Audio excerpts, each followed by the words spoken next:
ಜ್ಞಾನ ಕಾರ್ಯವು ಕೃಷ್ಣಾರಮಣ ರಾಜ್ಯದು ಪುಷ್ಣೀತಾಂ ಮಮ ಸದ್ಬುದ್ಧಿಂ ವೃಷ್ಣಿವಾಸಿಷ್ಠ ವಂಶಜೌ ಲಸತು ಶ್ರೀಮದಾನಂದ ತೀರ್ಥೇಂದುರ್ನೋ ಹೃದಂಬರೆ ಯದ್ವಚಶ್ಚಂದ್ರಿಕಾ ಸ್ವಾಂತ ಸಂತಾಪಂ ವಿನಿಕೃಂತತಿ ಭವತಿ ಯದನುಭಾವಾತ್ ಏಡಮೂಕೋಪಿ ವಾಗ್ಮಿ ಜಡಮತಿರಪಿ ಜಂತುರ್ಜಾಯತೆ ಪ್ರಾಜ್ಞಮೌಲಿಃ ಸಕಲ ವಚನ ಚೇತೋ ದೇವತಾ ಭಾರತೀ ಸಾ ಮಮ ವಚಸಿ ನಿಧತ್ತಾಂ ಸನ್ನಿಧಿಂ ಮಾನಸೇ ಚ ಆಪಾದಮೌಲಿ ಪರ್ಯಂತಂ ಗುರುಣಾಂ ಆಕೃತಿಂ ಸ್ಮರೇತ್ ತೇನ ವಿಘ್ನಾಃ ಪ್ರಣಶ್ಯಂತಿ ಸಿದ್ಧ್ಯಂತಿ ಚ ಮನೋರಥಾಃ ತಪಸ್ವಾಧ್ಯಾಯ ಶುಶ್ರೂಷಾ ಕೃಷ್ಣಪೂಜಾರತಂ ಮುನಿಂ ವಿಶ್ವೇಶಮಿಷ್ಟದಂ ವಂದೇ ಪರಿವ್ರಾಟ್ ಚಕ್ರವರ್ತಿನಂ ಜನ್ಮಾದ್ಯಸ್ಯ ಯತೋನ್ಮಯಾದಿತರತಶ್ಚಾರ್ಥೇಷ್ವಭಿಜ್ಞಸ್ವರಾಟ್ ತೇನೇ ಬ್ರಹ್ಮಹೃದಾಯ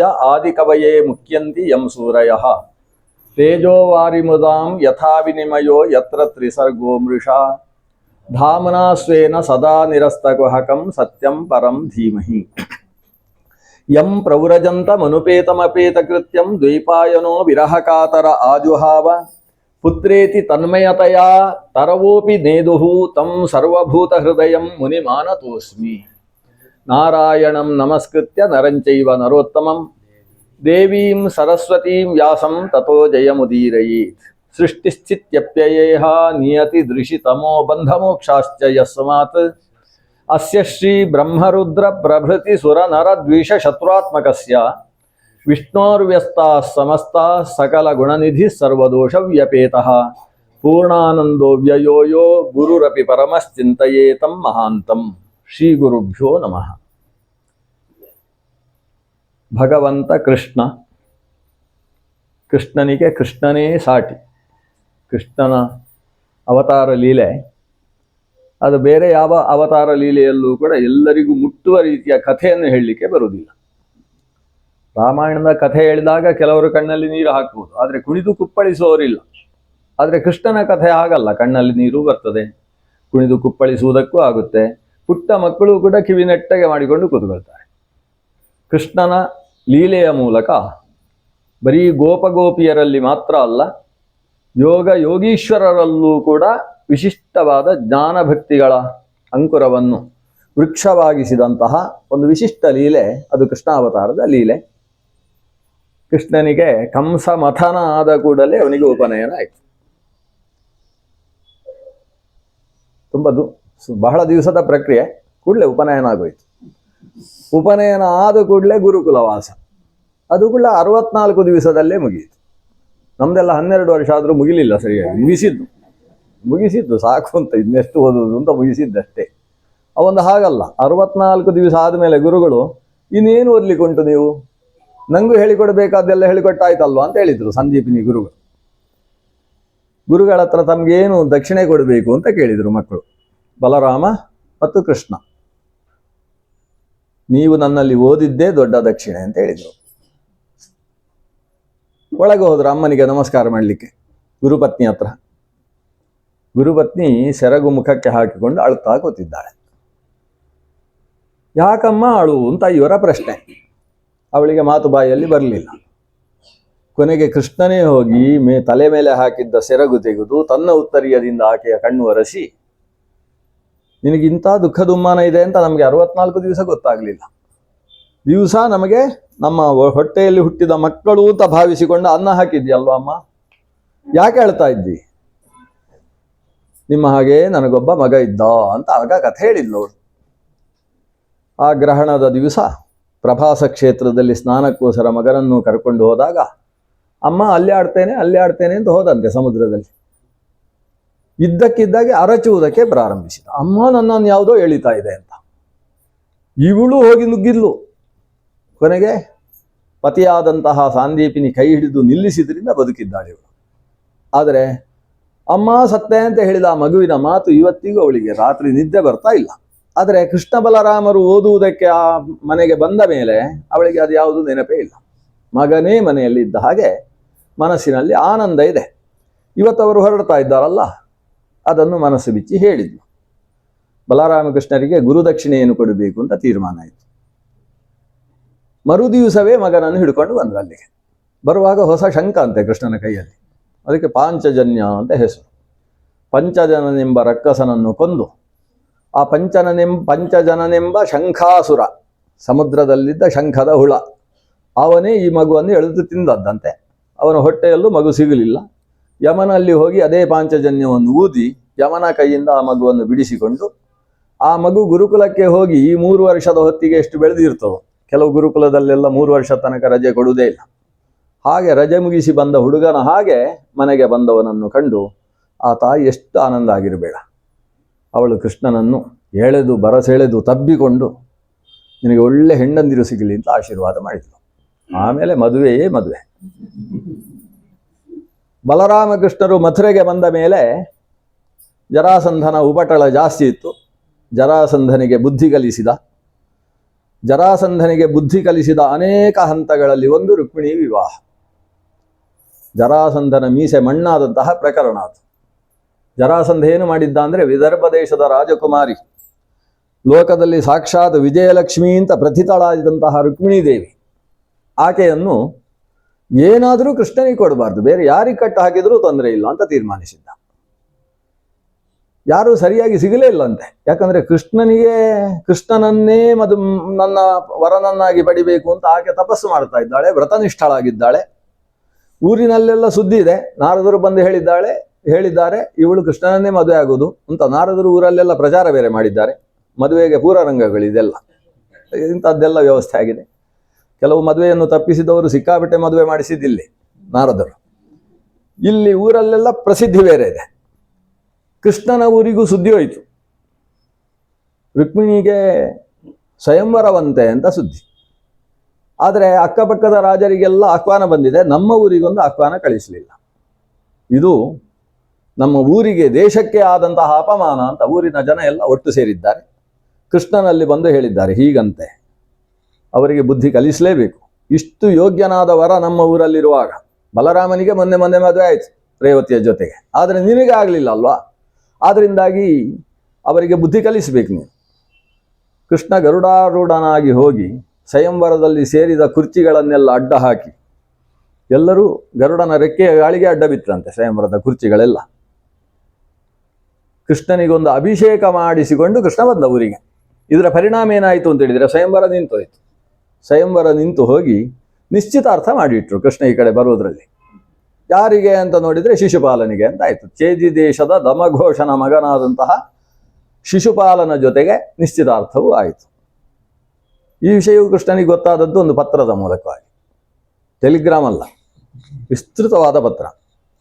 ವಿಸ್ತೃತವಾದ ಸಾಕ್ಷಾತ್ ಆ ರುಕ್ಮಿಣೀ ದೇವಿಯೇ ಭೂರ್ಜ ಪತ್ರದಲ್ಲಿ ಬರೆದು ಕೊನೆಗೆ, ತಾವು ಆ ದಿನ ಬರದೇ ಹೋದರೆ ಜಕ್ಯಾಂ ಅಸೂನ್ ಅಪಿ, ನನ್ನ ಪ್ರಾಣವನ್ನು ಬೇಕಾದರೂ ಬಿಡ್ತೇನೆ, ವ್ರತಕೃಷಾನ್ ಶತಜನ್ಮಭಿಸ್ಯಾತ್ ಅಂತ ಬರೆದು ಕಳಿಸಿದ್ದಾಳೆ.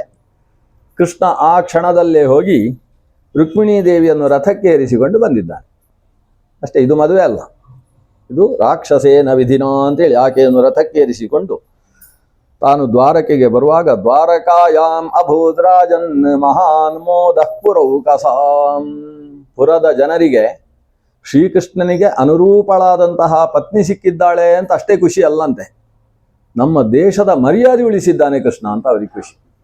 ನಮ್ಮ ದೇಶಕ್ಕೆ ಅವಮಾನ ಮಾಡಿದ್ದು ವಿದರ್ಭ ದೇಶ, ಅದಕ್ಕೆ ಸರಿಯಾಗಿ ಯಾರ್ಯಾರು ನಮ್ಮ ದೇಶದ ಮೇಲೆ ಕೆಟ್ಟ ದೃಷ್ಟಿ ಇಟ್ಟಿದ್ರು ಅವರೆಲ್ಲರಿಗೂ ಮಣ್ಣು ಮುಕ್ಕಿಸಿ ಬಂದಿದ್ದಾನೆ ಕೃಷ್ಣ. ಅವರಿಗೆಲ್ಲ ಇನ್ನು ಸುಧಾರಿಸಿಕೊಳ್ಳುವುದಕ್ಕೆ ಒಂದು 4-5 ವರ್ಷ ಆದರೂ ಬೇಕು, ಅಷ್ಟು ಮಾಡಿದ್ದಾನೆ. ಅಲ್ಲಿ ವಿದರ್ಭ ದೇಶದ ಪೇಪರಲ್ಲೆಲ್ಲ ಅದೇ ವಿಷಯ. ಹಾಗಾಗಿ ಶ್ರೀಕೃಷ್ಣ ಮುಖ್ಯವಾಗಿ ಪ್ರೌಢಳಾದಂತಹ ರುಕ್ಮಿಣೀ ದೇವಿ ಯೋಗ್ಯನಾದಂತಹ ಸಮರ್ಥನಾದಂತಹ ವರನನ್ನು ಬಯಸಿದ್ದಾಗ ಕೇವಲ ರಾಜಕಾರಣದ ಉದ್ದೇಶವನ್ನು ಮುಂದಿಟ್ಟುಕೊಂಡು ಆಕೆಯನ್ನು ಇನ್ನೊಬ್ಬನಿಗೆ ಕಟ್ಟಿ, ಅದು ಹೇಗೆ ಯಜ್ಞದಲ್ಲಿ ಆಹುತಿ ಕೊಡುವುದಕ್ಕೆ ಸಿದ್ಧವಾದಂತಹ ಪುರೋಡಾಶವನ್ನು ನರಿಗೆ ತಿನ್ನಿಸುವ ಹಾಗೆ ಶಿಶುಪಾಲನಿಗೆ ಕೊಟ್ಟು ಮದುವೆ ಮಾಡೋಣ ಅಂತ ಆಲೋಚನೆ ಮಾಡಿದ್ರಲ್ವ, ಇದು ರಾಜಕೀಯ ದುರುದ್ದೇಶದಿಂದ ನಡೆದಂತಹ ಕೆಟ್ಟ ವಿಚಾರಗಳು. ಅದಕ್ಕೆ ಸರಿಯಾದ ಶಾಸ್ತಿಯನ್ನು ಕೃಷ್ಣ ಮಾಡಿ ಸಾಕ್ಷಾತ್ ಮಹಾಲಕ್ಷ್ಮಿ ಸ್ವರೂಪಳಾದಂತಹ ರುಕ್ಮಿಣೀ ದೇವಿಯನ್ನು ನಾರಾಯಣ ಸ್ವರೂಪಿಯಾದಂತಹ ಶ್ರೀಕೃಷ್ಣ ದ್ವಾರಕೆಯಲ್ಲಿ ವಿವಾಹವಾದಾಗ ಪ್ರತಿಯೊಬ್ಬರ ಮನೆಯಲ್ಲೂ ಕೂಡ ಮದುವೆ ಅಂತೆ. ಒಬ್ಬೊಬ್ಬರ ಮನೆಯಲ್ಲೂ ಮಹಾನ್ ಮೋದ ಪುರವು ಕಸಾಂ, ಪುರದ ಮನೆಯಲ್ಲಿ ನಮ್ಮ ಮನೆಯಲ್ಲೇ ಒಂದು ಹೆಣ್ಣು ಮಗಳಿಗೆ ಮದುವೆ, ಅದು ನಾವು ಬಯಸಿದಂತಹ ಹುಡುಗನನ್ನು ಈಕೆ ಮದುವೆಯಾಗಿದ್ದಾಳೆ, ಅಂಥದ್ದೊಂದು ಆನಂದ ಅಂತೆ. ಕೃಷ್ಣನು ಕೂಡ ಎಲ್ಲ ಒಂದೇ ಕಡೆಯಲ್ಲಿ ಊಟದ ವ್ಯವಸ್ಥೆ ಮಾಡಲಿಲ್ಲ. ಮನೆಯಲ್ಲಿ ಅಡಿಗೆ ಮಾಡಿದರೆ ಕಷ್ಟ ಆಗ್ತದೆ ಅಂತ ಬೇರೆ ಕಡೆಗೆ ವ್ಯವಸ್ಥೆ, ಎಲ್ಲ ಕ್ಷೇಮಧಾಮದಲ್ಲಿ ವ್ಯವಸ್ಥೆ. ಅವರವರ ಮನೆಯಲ್ಲಿ, ನೀವು ನಿಮ್ಮ ಮನೆಯಲ್ಲಿ ರುಕ್ಮಿಣಿ ಕಲ್ಯಾಣ ಮಾಡಿಕೊಂಡು ನೀವು ಊಟ ಮಾಡಿ ಅಂತ. ಆದರೆ ತಗೊಂಡು ಹೋಗುದು ಮಾತ್ರ ನಮ್ಮ ಖಜಾನೆಯಲ್ಲೇ ಹೋಗ್ಬೇಕು ಎಲ್ಲ ಕಡೆಗೂ. ಉಡುಪಿಯ ಪರ್ಯಾಯದ ಹಾಗೆ, ಅಲ್ಲಿ ಪರ್ಯಾಯದ ಮಠದಿಂದ ಎಲ್ಲಾ ಮಠಗಳಿಗೂ ಹೋಗುತ್ತೆ, ಬಂದವರಿಗೂ ಉಪಚಾರ ಮಾಡಿ ಅಂತೇಳಿ. ಹಾಗೆ ಎಲ್ಲಾ ಕಡೆಯಲ್ಲೂ ಕೂಡ ರುಕ್ಮಿಣಿ ಕಲ್ಯಾಣ ಆಯ್ತಂತೆ. ಇಲ್ಲೂ ಕೂಡ ಒಂದು ರುಕ್ಮಿಣಿ ಕಲ್ಯಾಣ ಆಗಿದೆ ಈಗ. ಇಷ್ಟರಲ್ಲಿ ಸೆಮಂತಕ ಮಣಿ ಅಂತ ಒಂದು ವಿಷಯ ದೂರ ಆಯ್ತು ಎಲ್ಲ ಕಡೆಯಲ್ಲೂ. ಸಾಮಾನ್ಯ ಮಣಿ ಅಲ್ಲ, ದ್ವಾರಕೆಯಲ್ಲಿ ಬೇಕಾದಷ್ಟು ಬಂಗಾರದ ವ್ಯವಸ್ಥೆ ಇದೆ, ಗಣಿಗಾರಿಕೆಯೇ ಇಲ್ಲದೆ ಬಂಗಾರ. ಹೇಗೆಂದರೆ ಅಲ್ಲಿ ಸತ್ರಾಜಿತನೆಂಬಂತಹ ಮಾಂಡಳಿಕ ಸೂರ್ಯನ ಆಪ್ತ ಗೆಳೆಯ, ದೇವರನ್ನು ಗೆಳೆತನ ಮಾಡ್ತಕ್ಕಂಥ ವ್ಯಕ್ತಿತ್ವ ಅಂತೆ ಸತ್ರಾಜಿತನದ್ದು. ಸೂರ್ಯನನ್ನು ಸೌರ ಮಂತ್ರಗಳಿಂದ ಉಪಾಸನೆ ಮಾಡ್ತಾ ಹೃದ್ರೋಗಂ ಮಮ ಸೂರ್ಯ ಹರಿಮಾಣಂಚನಾಶಯ ಅಂತ ಮಂತ್ರದಿಂದ ಆತ ಉಪಾಸನೆ ಮಾಡಿದಂತೆ. ಸೂರ್ಯ ಒಲಿದವನು ಅವನ ಎದೆಯಲ್ಲಿ ಒಂದು ಮಣಿ ಹಾಕುವಂತ ಒಂದು ಮಣಿಯನ್ನು ಅವನಿಗೆ ತೊಡಿಸಿದಂತೆ. ಮಣಿಯನ್ನು ಧರಿಸಿದಂತಹ ಆತ ಆಕಾಶದಿಂದ ಇಳಿದ ಸೂರ್ಯನ ಹಾಗೆ ಶೋಭಿಸ್ತಾ ಇದ್ದ. ಮಣಿ ಹಾಕೊಂಡು ಊರಿಗೆ ಬಂದಾಗ ಸೂರ್ಯ ಯಾಕೆ ನೆಲಕ್ಕೆ ಬಂದ ಅಂತ ಊರಿನವರು ಭಾವಿಸಿದ್ರಂತೆ. ಅವನು ಮನೆಯಲ್ಲಿ ಮಣಿಯನ್ನು ದೇವರ ಕೋಣೆಯಲ್ಲಿಟ್ಟು ಪೂಜೆ ಮಾಡೋದು. ಎಲ್ಲಾದರೂ ಹೋಗುವಾಗ ಯಾವಾಗ ಕವಚ ಧಾರಣೆ ಇಲ್ಲ, ಕವಚ ಅಂದರೆ ಇವತ್ತೇನು ಕರೆಯುವುದು, ಅಂಗಿ ಹಾಕೊಳ್ಳಿಕ್ಕಿಲ್ಲ, ಉತ್ತರೀಯ ಹಾಕೊಂಡು ಹೋಗುವಾಗೆಲ್ಲ ಮಣಿ ಹಾಕೊಂಡೇ ಹೋಗುದಂತೆ. ಆದರೆ ಮಣಿಯ ತೇಜಸ್ಸಿನಿಂದ ತನ್ನ ಮುಖ ಕಾಣದೆ ಹೋದರೆ ಅಂತ ಅದರ ಮೇಲೆ ಮತ್ತೊಂದು ಸುಧಾಶಾಲ ಹಾಕೊಂಡು ಹೋಗ್ತಿದ್ದ, ದಪ್ಪ ಶಾಲ ಹಾಕೊಂಡು ಹೋಗ್ತಿದ್ದ. ಹಾಗೆ ಹೇಳ್ತದೆ ಹರಿವಂಶ, ಹಾಗೆ ಹೇಳ್ತದೆ. ನಾವು ಅದರ ಮೇಲೊಂದು ಬಟ್ಟೆ ಹಾಕೊಂಡು ಹೋಗ್ತಿದ್ದೆ, ಎಲ್ರಿಗೂ ಕೂಡ ಅದೇ ಬೆಳಕಾಗಿ ನನ್ನ ಮುಖದ ಬೆಳಕು ಕಾಣದೆ ಹೋದ್ರೆ ಅಂತ. ಆ ರೀತಿಯಲ್ಲಿ ಸಾಕ್ತಾ ಇದ್ದಂತಹ ಸತ್ರಾಜಿತನಿಗೆ ಒಬ್ಬಳು ಸುಂದರಿಯಾದ ಮಗಳು, ಸಾಕ್ಷಾತ್ ಭೂದೇವಿಯೇ ಸತ್ಯಭಾಮ ಅಥವಾ ಸತ್ಯ ಅನ್ನೋ ಹೆಸರಿನಿಂದ ಆವಿರ್ಭವಿಸಿದ್ದಾಳೆ. ಅವಳನ್ನು ಕೇಳಿದವರು ಎಷ್ಟು ಜನ, ನನ್ನ ಮಗನಿಗೆ ಕೊಡು ಅಂತ ಮೊದಲು ಕೇಳ್ತಿದ್ರು, ಆಮೇಲೆ ನನಗೆ ಕೊಡು ಅಂತ ಕೇಳಲಿಕ್ಕೆ ಶುರು ಮಾಡಿದ್ರಂತೆ. ಇವನಿಗೆ ಕೆಲವರಿಗೆ ಆಗುವುದಿಲ್ಲ ಅಂತ ಹೇಳಲಿಕ್ಕೆ ಆಗಲಿಲ್ಲ. ಅದಕ್ಕೆ ಕೆಲವರಿಗೆ ನಿಮಗೇ ಕೊಡುವುದು, ಸ್ವಲ್ಪ ಒಂದು ಕಾಲ ಬರಬೇಕಷ್ಟೇ, ಮುಹೂರ್ತ ಸರಿ ಇಲ್ಲ ಅಂತ ಹೇಳಿದ್ದಾರೆ ಜ್ಯೋತಿಷ್ಕರು ಅಂತ ಎಲ್ಲ ಜ್ಯೋತಿಷ್ಕರ ತಲೆಗೆ ಕಟ್ಟಿ. ಆದರೆ ಯಾರ್ದು ಜಾತಕ ಹೊಂದುವುದಿಲ್ಲ ಅಂತ ಹೇಳಲಿಲ್ಲ, ಯಾಕಂದರೆ ಅದು ಹೊಡೆದು ಹಾಕಿ ತಗೊಂಡು ಹೋಗ್ತಿದ್ರು, ಅಂಥ ಸಮಸ್ಯೆ ಇತ್ತು. ಯಾಕಂದರೆ ಕ್ಷತ್ರಿಯರಲ್ಲಿ ಜಾತಕದ ಅವಶ್ಯಕತೆ ಇಲ್ಲ ಅಂತ ವ್ಯವಸ್ಥೆ. ಹಾಗಾಗಿ ಈಗ ಮುಹೂರ್ತ ಅವಳಿಗೆ ಸರಿ ಇಲ್ಲ ಗ್ರಹಚಾರ, ಅದರಿಂದ ಆಮೇಲೆ ಮಾಡ್ತೇನೆ, ಆದರೆ ನಿಮಗೇ ಕೊಡುವುದು ಅಂತ 2-3 ಜನರಿಗೆ. ಉದಾಹರಣೆಗೆ ಒಬ್ಬ ಶತಧನ್ವ ಅಂತ, ಅವನಿಗೆ ನಿನಗೇ ಕೊಡುವುದು ಅಂತ ಹೇಳಿದ್ದಂತೆ.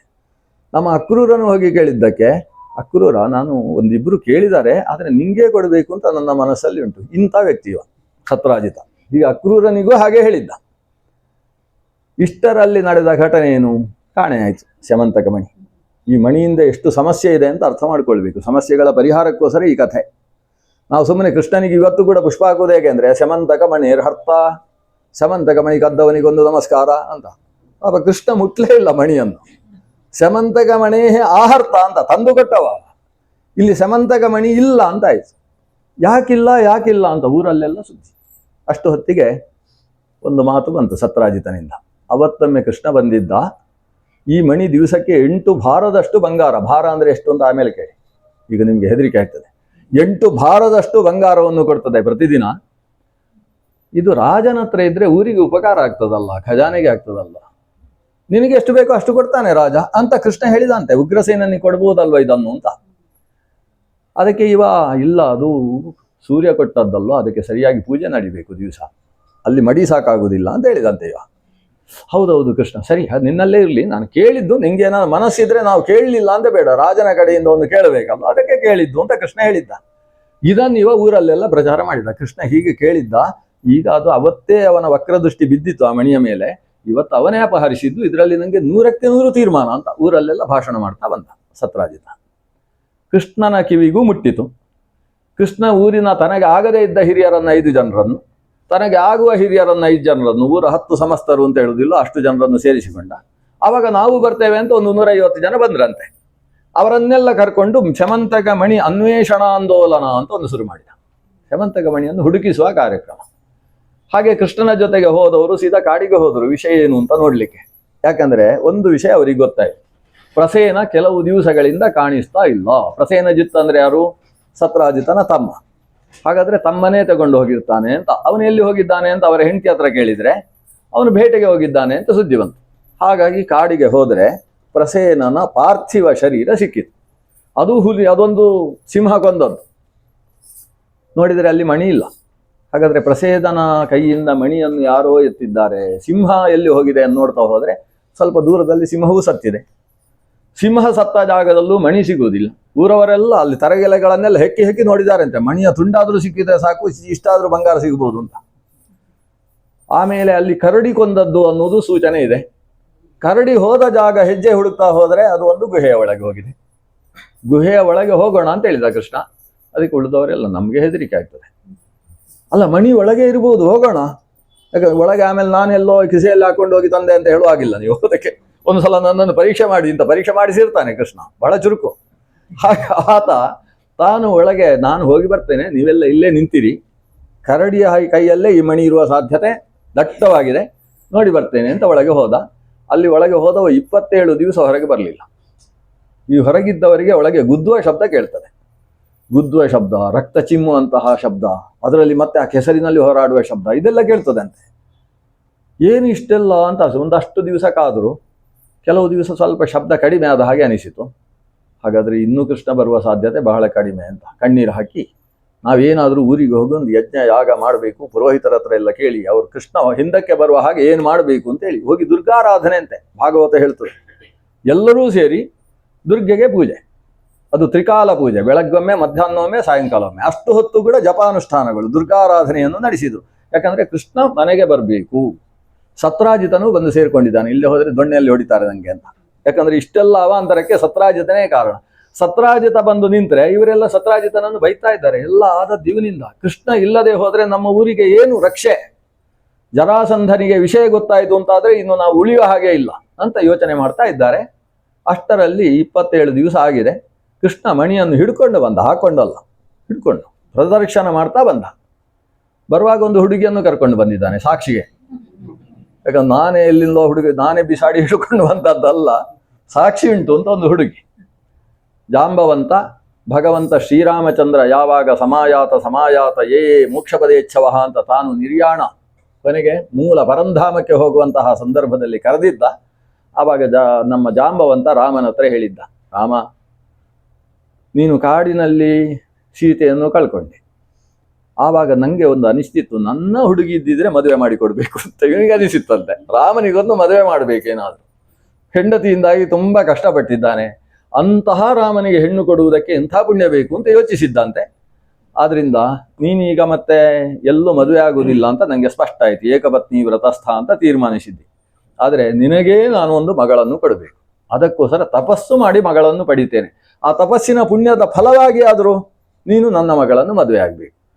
ಅದಕ್ಕೆ ರಾಮಚಂದ್ರ ಹೇಳಿದ್ದಂತೆ, ಇನ್ನೊಂದು 3-4 ಯುಗಗಳು, ಮಹಾಯುಗಗಳ ನಂತರ ಮತ್ತೊಂದು ದ್ವಾಪರದಲ್ಲಿ, ಯಾಕಂದರೆ ದ್ವಾಪರದಲ್ಲಿ ಎಷ್ಟು ಬೇಕಾದರೂ ಮದುವೆ ಆಗ್ಬೋದು, ತ್ರೇತಾಯುಗದಲ್ಲಿ ತುಂಬ ಜಾಗ್ರತೆಯಾಗಿರಬೇಕು. ಹಾಗಾಗಿ ದ್ವಾಪರದಲ್ಲಿ ನಿನ್ನ ಈ ಅಭೀಷ್ಟವನ್ನು ಈಡೇರಿಸ್ತೇನೆ ಅಂತ ಅವನ ತಲೆಯ ಮೇಲೆ ಕೈ ಇಟ್ಟಿದ್ದ. ಅದರ ಫಲದಿಂದ ಒಂದು ಚಿರಂಜೀವಿತ್ವವನ್ನು ಪಡೆದಂತಹ ಜಾಂಬವಂತ ತಾನು ತಪಸ್ಸು ಮಾಡಿ ಚತುರ್ಮುಖ ಬ್ರಹ್ಮನ ವರಪ್ರದಾನದಿಂದ ಪಡೆದಂತಹ ಮಗಳು, ಜಾಂಬವಂತನ ಮಗಳಾದ್ರಿಂದ ಅವಳನ್ನು ಜಾಂಬವತಿ ಅಂತ ಕರೆಯುವುದು. ಆಕೆಯ ಹೆಸರು ರೋಹಿಣಿ ಅಂತ, ಅದನ್ನು ಭಾಗವತ ಹೇಳ್ತದೆ, ರೋಹಿಣಿ ನಾಮ್ನಿ ಜಾಂಬವತಿ ಅಂತ. ಆಕೆಯನ್ನು ಜಾಂಬವಂತ ಇವನಿಗೆ ಮದುವೆ ಮಾಡಿ ಕೊಟ್ಟಿದ್ದಾನೆ. ಅಲ್ಲಿ ಒಳಗೆ ರಾಮನನ್ನು ಕಂಡಂತಹ ಜಾಂಬವಂತ ಆಕೆಯನ್ನು ಹಿಡಿದುಕೊಂಡು, ಮಣಿಯನ್ನೂ ಹಿಡಿದುಕೊಂಡು ಊರಿಗೆ ಬಂದು ಮಣಿಯನ್ನು ಸತ್ರಾಜಿತನಿಗೆ ಆಸ್ಥಾನದಲ್ಲೇ ತಂದುಕೊಟ್ಟ. ಹೀಗೀಗ ಆಗಿದೆ, ಜನರಿಗೆಲ್ಲ ವಿಷಯ ಗೊತ್ತಿದೆ. ಸತ್ರಾಜಿತ ತಲೆ ತಗ್ಗಿಸಿಕೊಂಡೇ ಮಣಿ ತಗೊಂಡಂತೆ. ಊರಿನ ಜನ ಎಲ್ಲ ಕೃಷ್ಣನಿಗೆ ಜಯಕಾರ ಹಾಕುವುದಕ್ಕಿಂತ ಜಾಸ್ತಿ ಇವನಿಗೆ ಧಿಕ್ಕಾರ ಹಾಕ್ತಾ ಇದ್ದಾರೆ. ಅವ ಮಣಿ ತಗೊಂಡು ಸೀದಾ ಒಳಗೆ ಅಂತಃಪುರಕ್ಕೆ ಅವರು ಹೊರಗೆ ಬರಲೇ ಇಲ್ಲಂತೆ. ಅಲ್ಲಿ ಹೋಗಿ ಸಮಾಲೋಚನೆ ಮಾಡಿದ್ದಾನೆ, ಏನು ಮಾಡುವುದು ಎಂತ. ಕೃಷ್ಣ ಸಾಕ್ಷಾತ್ ದೇವರು ಅಂತ ನನಗೆ ಅನಿಸುತ್ತೆ. ಆದರೆ ಯಾವುದೋ ಕೆಟ್ಟ ಗಳಿಗೆಯಲ್ಲಿ ನಾನು ಅವನ ಮೇಲೆ ಒಂದು ಅಪಪ್ರಚಾರ ಮಾಡಿದ್ದೇನೆ, ಅಪವಾದ ಹಾಕಿದ್ದೇನೆ. ಈಗ ಅಪವಾದ ಹಾಕಿದ್ದೇ ನನ್ನ ಅಪರಾಧ. ಕೃಷ್ಣನ ಮುಂದೆ ಮುಖ ಎತ್ತಿ ನಡೆಯುವ ಹಾಗಿಲ್ಲ, ಊರಿನ ಜನರು ಕೂಡ ನನ್ನನ್ನು ಇಷ್ಟಪಡುವುದಿಲ್ಲ. ಆದ್ರಿಂದ ನನ್ನ ಅಪಚಾರವನ್ನು ಪರಿಹರಿಸಿಕೊಳ್ಳುವುದಕ್ಕೋಸ್ಕರ ನಾನೇನು ಮಾಡಬೇಕು? ಆಗ ಅವನ ಹೆಂಡತಿ ಹೇಳ್ತಾಳೆ, ನನ್ನ ಮಗಳು ಆಗಾಗ ಹೇಳ್ತಾಳೆ, ನಾನು ಕೃಷ್ಣನನ್ನು ಮದುವೆ ಆಗಬೇಕು ಅಂತೇಳಿ. ನೀನು ಯಾರ್ಯಾರಿಗೋ ಭಾಷೆ ಕೊಟ್ಟಿದ್ದೀಯಂತೆ ಇವಳನ್ನು ಮದುವೆ ಮಾಡಿಕೊಡ್ತೇನೆ ಅಂತೇಳಿ. ಇವನು ಅದೆಲ್ಲ ಭಾಷೆ ಬೇರೆ. ಕೃಷ್ಣನಿಗೆ ಕೊಡುವಾಗ ಅದೆಲ್ಲ ನಿಂತು ಹೋಗ್ತದೆ, ನಾವು ಕೃಷ್ಣನಿಗೆ ಕೊಡುವ ಅಂತ ಇವನು ತೀರ್ಮಾನ ಮಾಡಿದ. ಆವಾಗ ಹೆಂಡತಿ ಹೇಳ್ತಾಳೆ, ಈ ಮಣಿಯನ್ನು ಅವನಿಗೆ ಕೊಟ್ಟರೆ ಹೇಗೆ, ಮಗಳಿಗೆ ಬಂಗಾರ ಭಾರಿ ಇಷ್ಟ ಅಲ್ವಾ ಅಂತ. ಹೌದು ಅಂತ ಅವನು ತೀರ್ಮಾನ. ನೋಡಿ ಹೆಂಡತಿಯ ಪ್ರಭಾವ ಎಷ್ಟು. ಇದರ ಪರಿಣಾಮವಾಗಿ ಕೃಷ್ಣನನ್ನು ಕರೆದು ಮದುವೆ ಮಾಡಿ ಕೊಡ್ತಾರೆ. ಜಾಂಬವತಿಯ ಮದುವೆಯ ಜೊತೆಗೆ ಸತ್ಯಭಾಮೆಯ ಕೈ ಹಿಡಿದ ಮೇಲೆ ಜಾಂಬವತಿಯ ಕೈ. ಒಂದೇ ಮನೆಯಲ್ಲಿ ಎರಡು ಮಂಟಪಗಳು. ಜಾಂಬವತಿಯನ್ನು ಕೈ ಹಿಡಿಸುವುದಕ್ಕೆ ಶ್ರೀಕೃಷ್ಣನ ಕಡೆಯವರೇ ಹೆಣ್ಣಿನ ಕಡೆಯವರು ಅಂತ ವ್ಯವಸ್ಥೆ ಮಾಡಿಕೊಂಡು ಅಲ್ಲಿ ಮದುವೆ. ಇಲ್ಲಿ ಈಕೆಯನ್ನು ಕೈ ಹಿಡಿಸುವುದಕ್ಕೆ ಸತ್ರಾಜಿತ ದಂಪತಿಗಳು. ಮದುವೆಯ ಜೊತೆಗೆ ಮಣಿಯನ್ನು ಕೊಟ್ಟರೆ ಕೃಷ್ಣ ಮಣಿಯನ್ನು ಹೀಗೆ ತೆಗೆದು ಕಣ್ಣಿಗೆ ಹೀಗೆ ತಾಗಿಸಿ ಸೂರ್ಯಾಯ ನಮಃ ಅಂತೇಳಿ ಅವನಿಗೆ ಕಂಠಕ್ಕೆ ಹಾಕ್ತಾನೆ ಸತ್ರಾಜಿತನಿಗೆ. ಮಣಿ ನಿನ್ನ ಕೈಯಲ್ಲೇ ಇರಲಿ, ನನಗೆ ತುಂಬಾ ಬ್ಯುಸಿ, ನಾನು ಪುರುಸೊತ್ತಿರುವುದಿಲ್ಲ ಪೂಜೆ ಮಾಡುವುದಕ್ಕೆ ಅಂತ ಮಣಿಯನ್ನು ತಾನು ಸ್ವೀಕರಿಸಲಿಲ್ಲಂತೆ. ಕನ್ಯಾ ಸ್ವೀಕಾರ ಮಾಡುವಾಗ ವರದಕ್ಷಿಣೆ ತೆಗೊಳ್ಳುವುದಿಲ್ಲ ಅಂತ ಶುರು ಮಾಡಿದ್ದೇ ಶ್ರೀಕೃಷ್ಣ. ಅಲ್ಲಿಂದ ಕೃಷ್ಣನಿಗೆ ಮದುವೆಯ ಒಂದು ಸಾಲು. ಅವನು ಈ ಕಡೆ ಇಂದ್ರಪ್ರಸ್ಥಕ್ಕೆ ಬರ್ತಾನೆ, ಪಾಂಡವರಿಗೆ ಆದ ಕಷ್ಟವನ್ನೆಲ್ಲ ವಿಚಾರಿಸುವುದಕ್ಕೆ. ಇಂದ್ರಪ್ರಸ್ಥದಲ್ಲಿ ಮಯಾಸುರನ ಮೂಲಕ ಒಂದು ದೊಡ್ಡ ಸಭೆಯನ್ನು ಕಟ್ಟಿಸಿಕೊಡ್ತಾನೆ. ಆ ಸಭೆಯನ್ನು ಕಟ್ಟಿಸಿಕೊಡುವ ಕಾಂಡವ ದಹನದ ಕಾಲದಲ್ಲೇ ಅವನಿಗೆ ಅಲ್ಲೊಂದು ಹೆಣ್ಣು ಸಿಗ್ತಾಳೆ. ಅವಳಿಗೆ ಕಾಲಿಂದಿ ಅಂತ ಹೆಸರು. ಮತ್ತೆ ಭದ್ರೆಯನ್ನು ಮದುವೆ ಆಗ್ತಾನೆ. ನೀಲೆ ಅಂತೇಳಿ ನಗ್ನಜಿತನ ಮಗಳು. 7 ದೊಡ್ಡ ದೊಡ್ಡ ಹೋರಿಗಳು, ಎಷ್ಟೋ ಜನ ಅದರ ಕೈಯಲ್ಲಿ ಸತ್ತಿದ್ದಾರಂತೆ. ನಗ್ನಜಿತನ ಮಗಳನ್ನು ಮದುವೆ ಆಗುವುದಕ್ಕೆ ಅಂತ ಬಂದವರು. ಹೋರಿಗಳನ್ನು ಕಟ್ಟಿ ಹಾಕಿದವನಿಗೆ ಹೆಣ್ಣು ಮಗಳನ್ನು ಕೊಡುವುದು ಅಂತ ವ್ಯವಸ್ಥೆ ಅವನದ್ದು. ಕೃಷ್ಣ 7 ರೂಪಗಳನ್ನು ತೆಗೆದುಕೊಂಡು ಏಕಕಾಲದಲ್ಲಿ ಅಷ್ಟನ್ನೂ ಕೂಡ ಕಟ್ಟಿ ಸೆಳೆದುಕೊಂಡು ಸಭೆಯಲ್ಲೆಲ್ಲ ಓಡಾಡಿದಂತೆ. ಅವುಗಳನ್ನು ಎಳ್ಕೊಂಡು ಬರ್ತಾ ಇರಬೇಕಾದ್ರೆ ಪಕ್ಕದಲ್ಲಿದ್ದವರೆಲ್ಲ ಎಲ್ಲಿ ಓಡಿದ್ದಾರೆ ಅಂತಿಲ್ಲ. ಆ ರೀತಿ ಹೋಗಿ ಕಟ್ಟಿ ಹಾಕಿ ತಾನು ನಗ್ನಜಿತನ ಮಗಳಾದಂತಹ ನೀಲೆಯನ್ನು ವಿವಾಹವಾಗಿದ್ದಾನೆ. ಅವಳಿಗೆ ಮತ್ತೊಂದು ಹೆಸರು ಸತ್ಯ ಅಂತ. ಆಮೇಲೆ ವಿಂದಾನುವಿಂದರ ಸುತೆಯನ್ನು ವಿವಾಹವಾದ ಲಕ್ಷಣೆಯನ್ನು, ಅವಳ ಹೆಸರು ಮಿತ್ರವಿಂದ ಅಂತ. ಮತ್ತೆ ಲಕ್ಷಣ ಅಂತ ಹೇಳತಕ್ಕಂತಹ ಮತ್ತೊಬ್ಬಳು ಕನ್ಯೆಯನ್ನು ಒಂದು ಮತ್ಸ್ಯಯಂತ್ರ ಭೇದನ ಮಾಡಿ. ದ್ರೌಪದಿ ಮತ್ಸ್ಯಯಂತ್ರ ಭೇದನ ಸುಲಭ ಇತ್ತು, ಯಾಕಂದ್ರೆ ಅರ್ಜುನ ಬಾಣ ಹೊಡೆದು ಅದನ್ನು ಭೇದನ ಮಾಡುವುದು ಭಾರಿ ಕಷ್ಟ ಇರಲಿಲ್ಲ. ಚಕ್ರ ಎಷ್ಟು ಹೇಗೆ ತಿರುಗುತ್ತೆ ಅಂತ ವೇಗ ನೋಡಿಕೊಂಡು ಹೊಡೆದ್ರೆ ಸರಿಯಾಗ್ತಿತ್ತು. ಇವಂದು ಹಾಗಲ್ಲ, ಕೆಳಗೆ ಎಣ್ಣೆಯಲ್ಲಿ ನೋಡಿಕೊಂಡು ಮೇಲಕ್ಕೆ ಹೊಡಿಬೇಕು. ಮೇಲಕ್ಕೆ ಹೊಡೆಯುವುದಕ್ಕೆ ಉದ್ದ ಬಾಣ ಇರಲಿಲ್ಲ, ತುಂಡು ಬಾಣ ಇಟ್ಟಿದ್ರು. ಆ ತುಂಡು ಬಾಣದಿಂದ ಅದಕ್ಕೆ ಹೊಡಿಬೇಕು.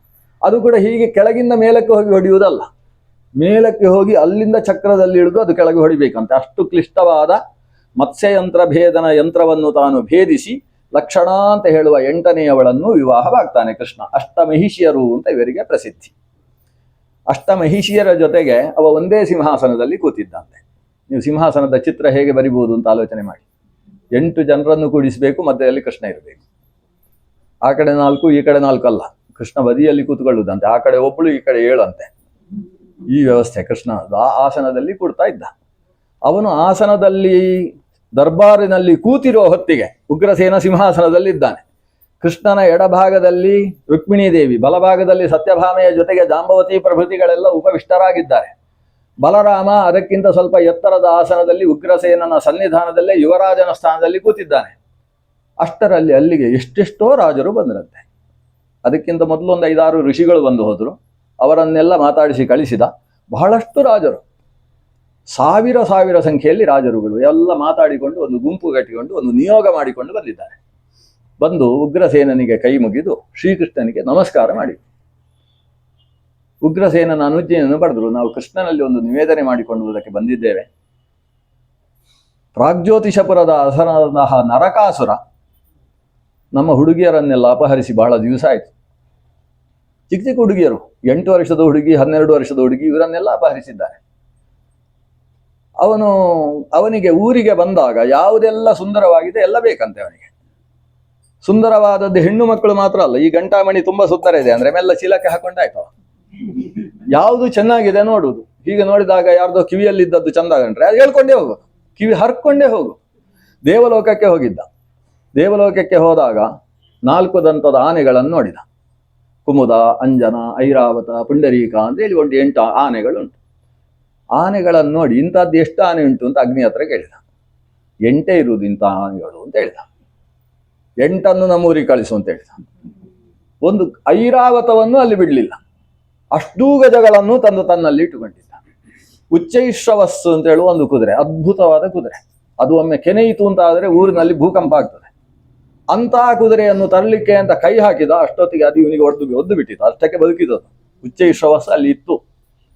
ಹಾಗೆ ಅಲ್ಲಿ ತಿರುಗಾಡ್ತಾ ಇದ್ದವನಿಗೆ ನಮ್ಮ ಕಲ್ಪವೃಕ್ಷ ಕಾಣಿಸಲಿಲ್ಲ, ಆದರೆ ಮಣಿಪರ್ವತ ಕಾಣಿಸಿತು. ಮಣಿಪರ್ವತ ಅಂತೇಳಿ ಅದಕ್ಕೆ ಚಿಂತಾಮಣಿ ಅಂತ ಕರೀತಾರೆ. ಅದರಲ್ಲಿ ಪಕ್ಕದಲ್ಲಿ ಹೋದರೆ ಬೇಕಾದ್ದನ್ನೆಲ್ಲ ಕೊಡ್ತದೆ ಅದು. ಅದರಲ್ಲಿ ನವರತ್ನಮಯವಾದಂತಹ ಪರ್ವತ. ಆ ಪರ್ವತದಲ್ಲಿ ಒಬ್ಬ ಕೂತ ಅಂತ ಆದರೆ ಅವನಿಗೆ ಅಮೃತದ ಶಕ್ತಿ ಬರ್ತದಂತೆ, ಅಂಥ ಪರ್ವತ. ಇವನು ಅದನ್ನು ಅಲುಗಾಡಿಸಿದ. ಆಗ ಇಂದ್ರ ಬಂದು ಇದನ್ನು ತಗೊಂಡು ಹೋಗೋ ಹಾಗಿಲ್ಲ ಅಂತ ಹೇಳಿದ. ಅದು ನಮ್ದು ಚಿಂತಾಮಣಿ, ದೇವರು ಕೊಟ್ಟದ್ದು, ನಾವು ಕ್ಷೀರಸಾಗರ ಮಥನ ಕಾಲದಲ್ಲಿ ಬಂದದ್ದು ಅದು, ಅದಕ್ಕೋಸ್ಕರವೇ ನನಗೆ ಬೇಕು ಅಂತ ಒಂದು ಗರ್ಜಿಸಿದ. ಇವ ಕೈ ಮುಗಿದ. ಮಣಿಪರ್ವತವನ್ನು ತನ್ನಲ್ಲಿ ಸಂಸ್ಥಾಪನೆ ಮಾಡಿದ್ದ ಅಂತ ಭಾಗವತ ಹೇಳ್ತದೆ. ಆಮೇಲೆ ಅಷ್ಟು ಹೊತ್ತಿಗೆ ತಾಯಿಯಾದ ಅದಿತಿ ದೇವಿ ಬಂದು ಮಣಿಪರ್ವತ ನಮ್ದು ಅಂತ ಹೇಳಲಿಕ್ಕೆ ಬಂದವಳು. ಅವಳು ನಮಗೆ ಬೇಕದು, ನೀನು ತಗೊಂಡು ಹೋಗೋ ಹಾಗಿಲ್ಲ. ಅದಿತಿ ದೇವಿಯ ಕಿವಿಯಲ್ಲಿದ್ದ ಕುಂಡಲ ನೋಡಿದ. ಇದು ನನ್ನ ತಾಯಿಯಲ್ಲಿದ್ರೆ ಚಂದ ಅಲ್ವಾ ಅಂತ ಹೇಳ್ಕೊಂಡೇ ಬಂದ. ಕಿವಿ ಹರಿದು ಹೇಳ್ಕೊಂಡು ಬರ್ತಾನೆ ಪರ್ವತ ತಾನ ಕುಂಡಲವನ್ನು. ದೇವೇಂದ್ರ ಮೂಕನಾಗಿ ನಿಂತು ನೋಡಬೇಕಾದಂತಹ ಪ್ರಸಂಗ. ಅಂತಹ ಸಮರ್ಥ ಭಗವಂತ ವರಾಹ ರೂಪಿಯ ಭಗವಂತನಿಂದ ಬೆವರಿನಿಂದ ಆವಿರ್ಭವಿಸಿದಂತಹ ಧರಾದೇವಿಯ ಮಗ. ಧರೆ ಪ್ರಾಗ್ಜ್ಯೋತಿಷಪುರದಲ್ಲೇ ಇದ್ದಾಳೆ. ಈ ಮಗನ ಅನರ್ಥಗಳನ್ನೆಲ್ಲ ನೋಡಿಕೊಂಡು ಕಣ್ಣು ಕಟ್ಟಿಕೊಂಡು ತಾನು ವ್ರತಾನುಷ್ಠಾನ ಮಾಡಿಕೊಂಡಿದ್ದಾಳಂತೆ. ಅಂತಹ ನರಕಾಸುರನ ಬಗ್ಗೆ ವಿಷಯ ಕೇಳಿ ಶ್ರೀಕೃಷ್ಣ, ಸರಿ ಇದಕ್ಕೊಂದು ವ್ಯವಸ್ಥೆ ಮಾಡೋಣ ಅಂತ ಅವರನ್ನು ಸಮಾಧಾನ ಮಾಡ್ತಾ ಇರುವಾಗ ಆಕಾಶದಲ್ಲಿ ಬೆಳಕು ಕಾಣಿಸಿತು. ಏನು ನೋಡಿದರೆ ಇಂದ್ರ ಬಂದು, ನನ್ನ ಅಮ್ಮನ ಕಿವಿ ಓಲೆ ಹೋಗಿದೆ, ನಿನಗೂ ಅಮ್ಮ ಆಗಬೇಕು, ಅಮ್ಮನಿಗೆ ಓಲೆ ತಂದು ಕೊಡುವ ಜವಾಬ್ದಾರಿ ನಿಂಗೆ ಅಂತ ಅವನು ಪ್ರಾರ್ಥಿಸಿದ್ದಾನೆ. ಈ ಎರಡೂ ಪ್ರಾರ್ಥನೆಯನ್ನು ಅನುಸರಿಸಿ ಕೃಷ್ಣ ಸೀತ ಸತ್ಯಭಾಮೆಯ ಮನೆಗೆ ಹೋದ. ಕೃಷ್ಣ ಈಗ ಎಷ್ಟು ಮನೆ ಮಾಡಿದ್ದಾನೆ? 8 ಮನೆ ಅವನಿಗೆ. ಆ 8 ಮನೆಯಲ್ಲಿ ಸತ್ಯಭಾಮೆಯ ಮನೆಗೆ ಹೋದ. ಹೋಗಿ ಹೇಳಿದ, ನಾನು ಸ್ವರ್ಗಕ್ಕೆ ಹೋಗ್ತಾ ಇದ್ದೇನೆ ಅಂತ ಹೇಳಿದ. ಸ್ವರ್ಗಕ್ಕೆ ಹೋಗುವುದಾದ್ರೆ ನಾನು ಬರ್ತೇನೆ ಅಂತ ಅವಳು ಹೇಳಿದ್ದು. ಈಗಿನ ಹುಡುಗಿಯರು ದಯವಿಟ್ಟು ಹೋಗಬೇಡಿ ಅಂತ ಹೇಳ್ತಿದ್ರು. ಇದು ಹಾಗಲ್ಲ, ನೀವು ದಿವಂಗತರಾಗುವುದಕ್ಕೆ ನಾನು ಬರ್ತೇನೆ ಅಂತ ಇವಳು ಹೇಳಿದ್ದು. ಮೊದಲು ಹೇಳಲಿಲ್ಲ ಅಂತೆ. ಹಾಗೆ ಕೃಷ್ಣ ಹೇಳಿದ, ಸ್ವರ್ಗದಲ್ಲಿ ಅದಿತಿ ದೇವಿಗೆ ಒಂದು ಕುಂಡಲ, ನನ್ನ ಅಮ್ಮನ ಆಶೀರ್ವಾದ ಪಡ್ಕೊಂಡು ಬರಬೇಕು, ಕುಂಡಲವನ್ನು ಕೊಟ್ಟು ಬರಬೇಕು ಅಂತ ನಾನು ಹೋಗ್ತಾ ಇರುವುದು. ಜೊತೆಗೆ ಅಲ್ಲಿ ಕೆಲವೆಲ್ಲ ಖಾಲಿಯಾಗಿದ್ದಂತೆ, ಮಣಿಪರ್ವತ ಇಲ್ಲ ಅಂತೆ, ಆದರೆ ಕಲ್ಪವೃಕ್ಷ ಮಾತ್ರ ಅಲ್ಲೇ ಉಂಟಂತೆ, ಪಾರಿಜಾತ. ಹಾಗಾಗಿ ಅದರ ಅಡಿಯಲ್ಲಿ ಕೂತರೆ ಒಂದು ವಿಶಿಷ್ಟವಾದ ಶಕ್ತಿ ಬೇರೆ ಬರ್ತದೆ. ಅದನ್ನೆಲ್ಲ ಒಂದ್ಸಲ ನೋಡಿಕೊಂಡು ಬರ್ತೇನೆ. ನಾನು ಬರ್ತೇನೆ ಅಂತ ಇವಳು. ಇಷ್ಟು ಹೇಳಿದ್ರೆ ಮಾತ್ರ ಹೆಂಗಸರು ಹೊರಡು. ಅದಕ್ಕೋಸ್ಕರ ನಾನು ಬರ್ತೇನೆ ಅಂತ ಅವಳು ಸ್ವರ್ಗಕ್ಕೆ ಹೊರಟು. ಅದಕ್ಕೆ ಕೃಷ್ಣ ಹೇಳಿದ, ನಾನು ತುಂಬ ಕಷ್ಟ ಆಗ್ತದೆ ಹೋಗ್ಲಿಕ್ಕೆ, ಯಾಕಂದ್ರೆ ನಾನು ಮೊದಲು ಕುಂಡಲ ತಗೊಂಡು ಹೋಗಬೇಕಾದ್ರೆ ಪ್ರಾಗ್ಜ್ಯೋತಿಷಪುರಕ್ಕೆ ಹೋಗ್ಬೇಕು. ಹಿಮಾಲಯದ ತಟದಲ್ಲಿರುವ ಸಿಕ್ಕಿಂ ಪ್ರಾಗ್ಜ್ಯೋತಿಷಪುರ, ಅಲ್ಲಿಗೆ ಹೋಗ್ಬೇಕು. ಅಲ್ಲಿ ಹೋಗಿ ಮುರಾ ಅಂತ ಹೇಳಿ ಒಬ್ಬ ಅಸುರ ಇದ್ದಾನಂತೆ. ಮುರಾಸುರನ ಪಾಶಗಳು ಬಹಳ ಪ್ರಸಿದ್ಧ. ಅವನು ನರಕಾಸುರನ ಸೇನಾಧಿಪತಿ. ಅವನನ್ನು ಸಂಹರಿಸಬೇಕು, ತುಂಬಾ ಕಷ್ಟ ಇದೆ. ಆಮೇಲೆ ನರಕಾಸುರನಂತೂ ನಾನು ಒಬ್ಬ ಇದ್ದು ಹೋರಾಡ್ಲಿಕ್ಕೆ ಸಾಧ್ಯ ಇಲ್ಲ, ನೀನು ಎಲ್ಲಿಯಾದ್ರೂ ಜೊತೆಗಿದ್ರೆ ಏನಾದ್ರೂ ಗೆಲ್ಬಹುದಾ ಏನು, ಇಷ್ಟೆಲ್ಲ ಹೇಳ್ತಾನೆ. ನಾನು ಸಿದ್ಧ ಅಂತ ಹೇಳಿ ಬಿಲ್ಲು ಹಿಡ್ಕೊಂಡೇ ಬಂದಂತೆ ಅವಳು. ಬಿಲ್ಲು ಹಿಡ್ಕೊಂಡು ನಾನು ನಿಮ್ಮ ಜೊತೆಗೆ ಹೋರಾಟಕ್ಕೆ ಸಿದ್ಧ ಅಂತ ಅಷ್ಟು ಕಲಿಸಿದ್ದಾನೆ ಸತ್ರಾಜಿತ್ ಅವಳಿಗೆ.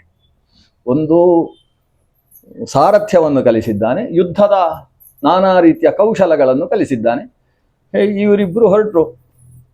ಅಣ್ಣನಾದ ಬಲರಾಮನ ಅನುಜ್ಞೆಯನ್ನು ಪಡೆದಂತಹ ಕೃಷ್ಣ ತಾನು ಸೀದ ಪ್ರಾಗ್ಜ್ಯೋತಿಷಪುರಕ್ಕೆ ಹೋಗ್ತಾನೆ. ಮುರಾಸುರನನ್ನು ಸಂಹರಿಸಿ ಮುರಾರಿ ಅಂತ ಹೆಸರಾಗ್ತದೆ. ಮುರಾಸುರನನ್ನು ಕೊಲ್ಲಿಕ್ಕೆ 4 ದಿವಸ ಬೇಕು, ಅಷ್ಟುಂಟು ಕಥೆ. ಆದರೆ ಮುರಾರಿ ಅಂತ ಒಂದು ಹೆಸರು ಪಡೆದ. ಅಲ್ಲಿಂದ ನರಕಾಸುರನ ಜೊತೆಗೆ ಯುದ್ಧ ಆಗ್ತದೆ. ಕೃಷ್ಣನಿಗೆ ಮೂರ್ಛೆ ಹೋಗಿ ಬಿಡ್ತದೆ, ಅಷ್ಟು ಜೋರು ನರಕಾಸುರನ ಯುದ್ಧ. ಅಂದರೆ ಮಗನ ಮುಂದೆ ಅಪ್ಪ ಯುದ್ಧ ಮಾಡಿದರೆ ಹೇಗಿರ್ತದೆ. ಶ್ರೀಕೃಷ್ಣ ಅರ್ಜುನನು ಕೂಡ ಬಬ್ರವಾಹನನ ಜೊತೆಗೆ ಮೂರ್ಛೆ ಹೋಗಿದ್ದ. ಹಾಗೆ ಕೃಷ್ಣ ನರಕಾಸುರ ಹೊಡೆದಂತಹ ಒಂದು ಕ್ಷಿರಪ್ರ ಅಂತ ಹೇಳುವ ಆಯುಧಕ್ಕೆ ಪೆಟ್ಟಿಗೆ ತತ್ತರಿಸಿ ಬಿದ್ದ. ಬೀಳುವಾಗ ಆಮೇಲೆ ಹೆಂಡತಿಗೆ ಹೊಡೆದು ತೆಗೋ ಅಂತ ಬಿಲ್ಲು ಬಿದ್ದ. ಸತ್ಯಭಾಮೆ ಶಾರ್ಂಗಧನುಸ್ಸನ್ನು ಹಿಡಿದು ಹೋರಾಡಿತು.